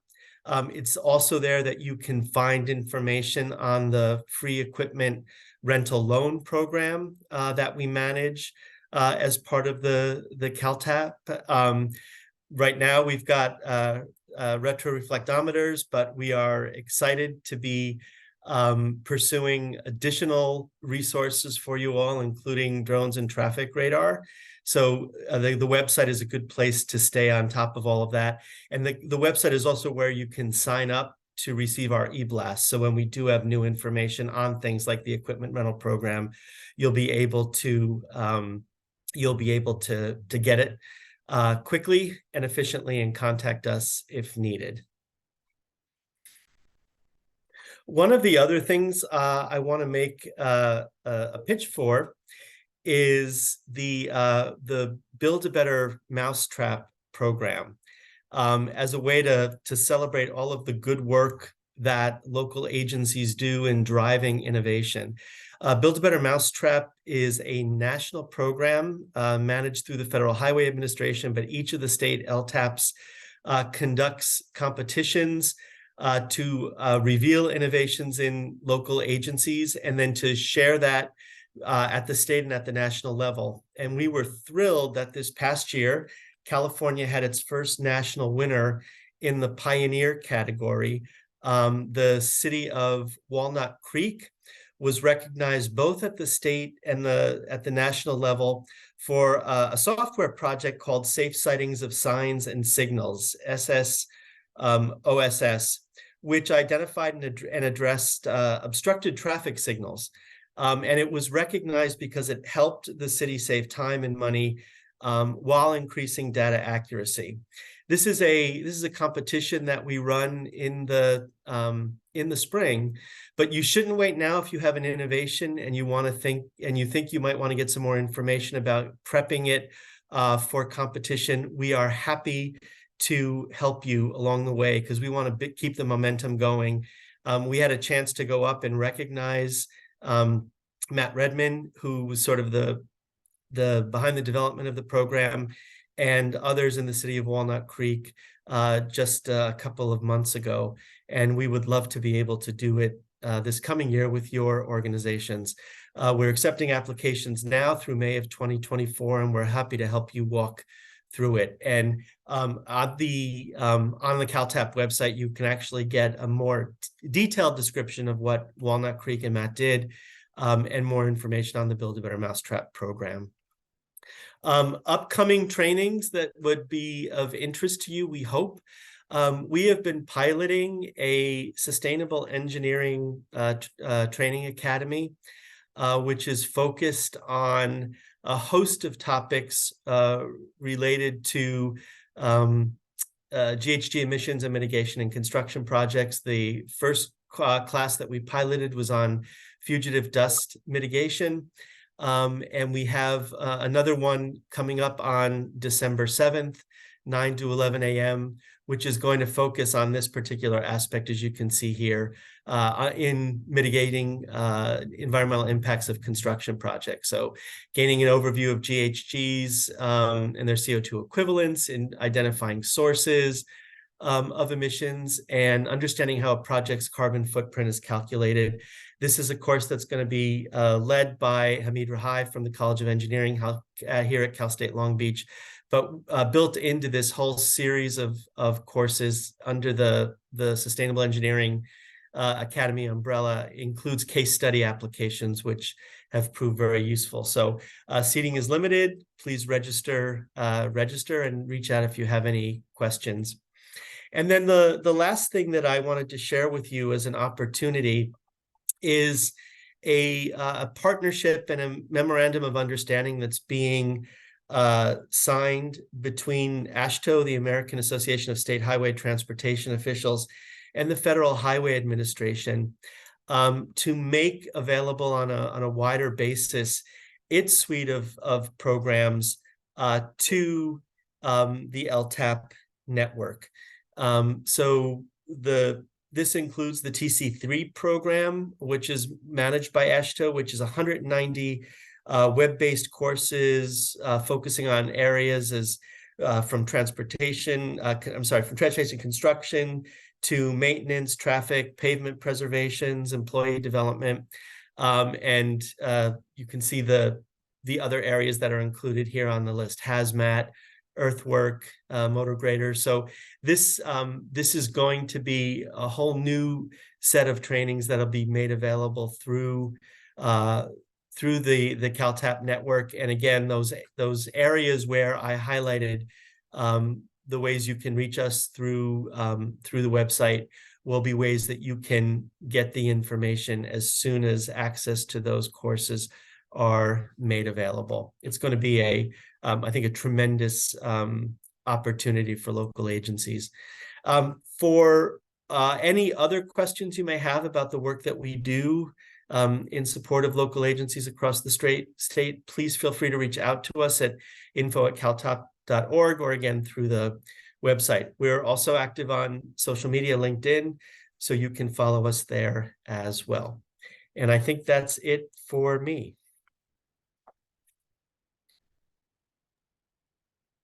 Thank you so much, Tom.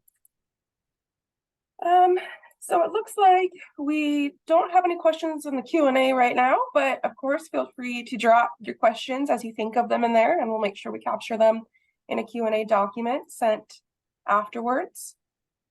That is our final.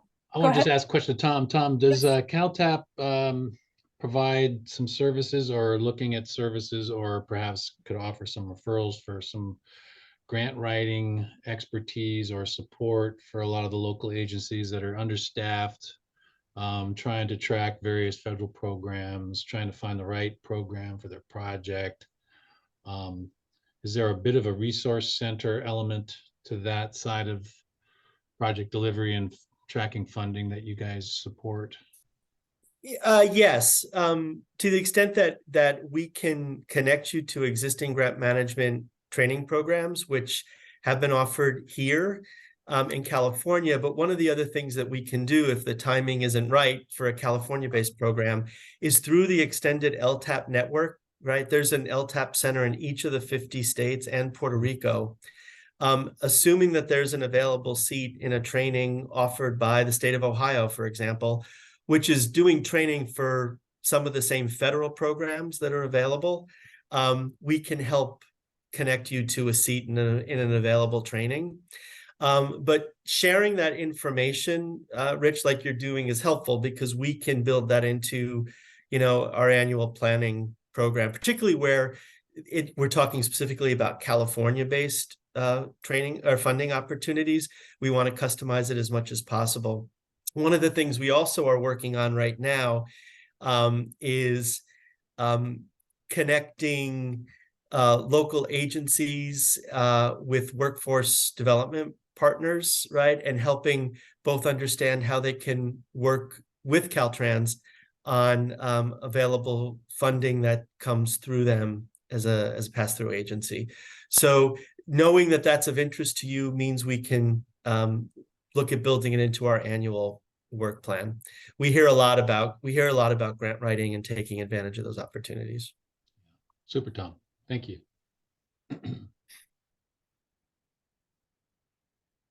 Thank you. And if there's no other questions, we're ready to move on to our closing comments with you, Rich. If you're ready, go ahead. Oh, we're at the end of the agenda. We are at the end of course. Of the agenda. Great session and exchange of information. Scott, did you have something you wanted to bring into this conversation? Now that I see your face all lit up. Sorry about that. I just popped back in. That's okay. Feel free. So it's over. Oh, okay. Well, fair enough. Well, I'm just complimenting you all for for the great information exchange and all that CalTAP does. Presenters, thank you. And of course, my RTPA colleague, Don Batiste from Sandag, great session. Do want to just thank the Sacramento friends and colleagues for having a good fan base with the Sacramento Kings. We've got a nice rivalry in Northern California now with the Golden State Warriors and the Sacramento Kings. So let's keep that up. Makes some of the offline stuff more fun.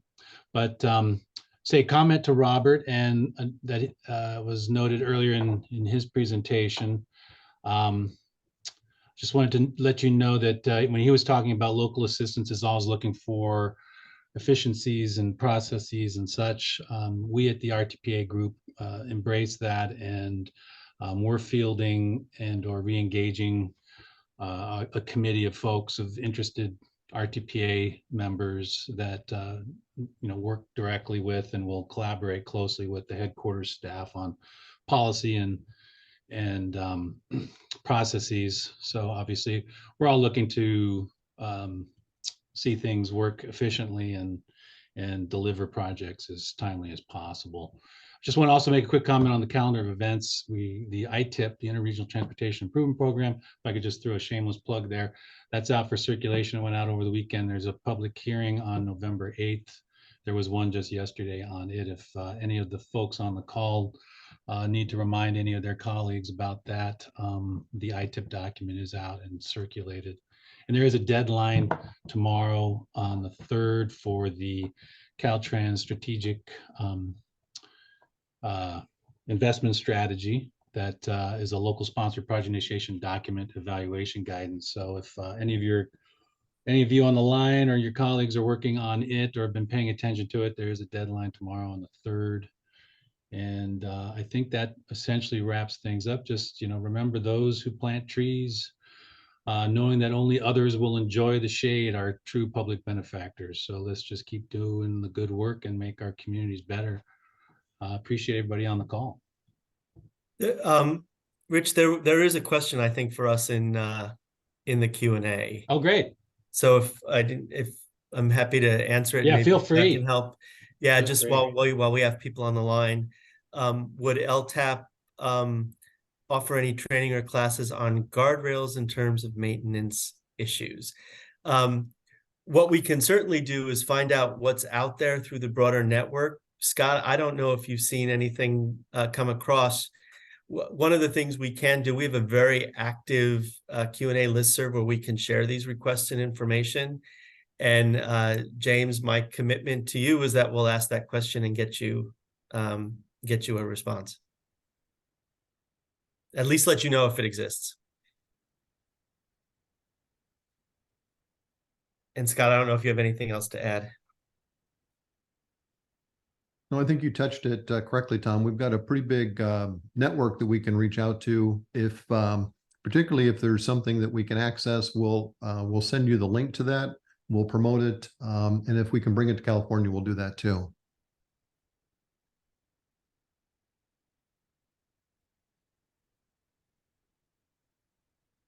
Hey, good afternoon. Or good morning. I'd like to answer that question. That is part of our TC3 AASHTO classes. So we'll have those up and available for everybody, and they do have guardrail maintenance on there. So we look forward to sharing that with everybody. And we endeavor to host a little training here to walk our users through on how to use those classes to their advantage. But they do have several guardrail training. Thank you. Thanks, Daniel. Daniel, Rich, thank you all. I think, are we ready to call it a wrap? You're on a mute, Rich. Absolutely. Sounds great. All right. Thank you Time is so money. much, everyone.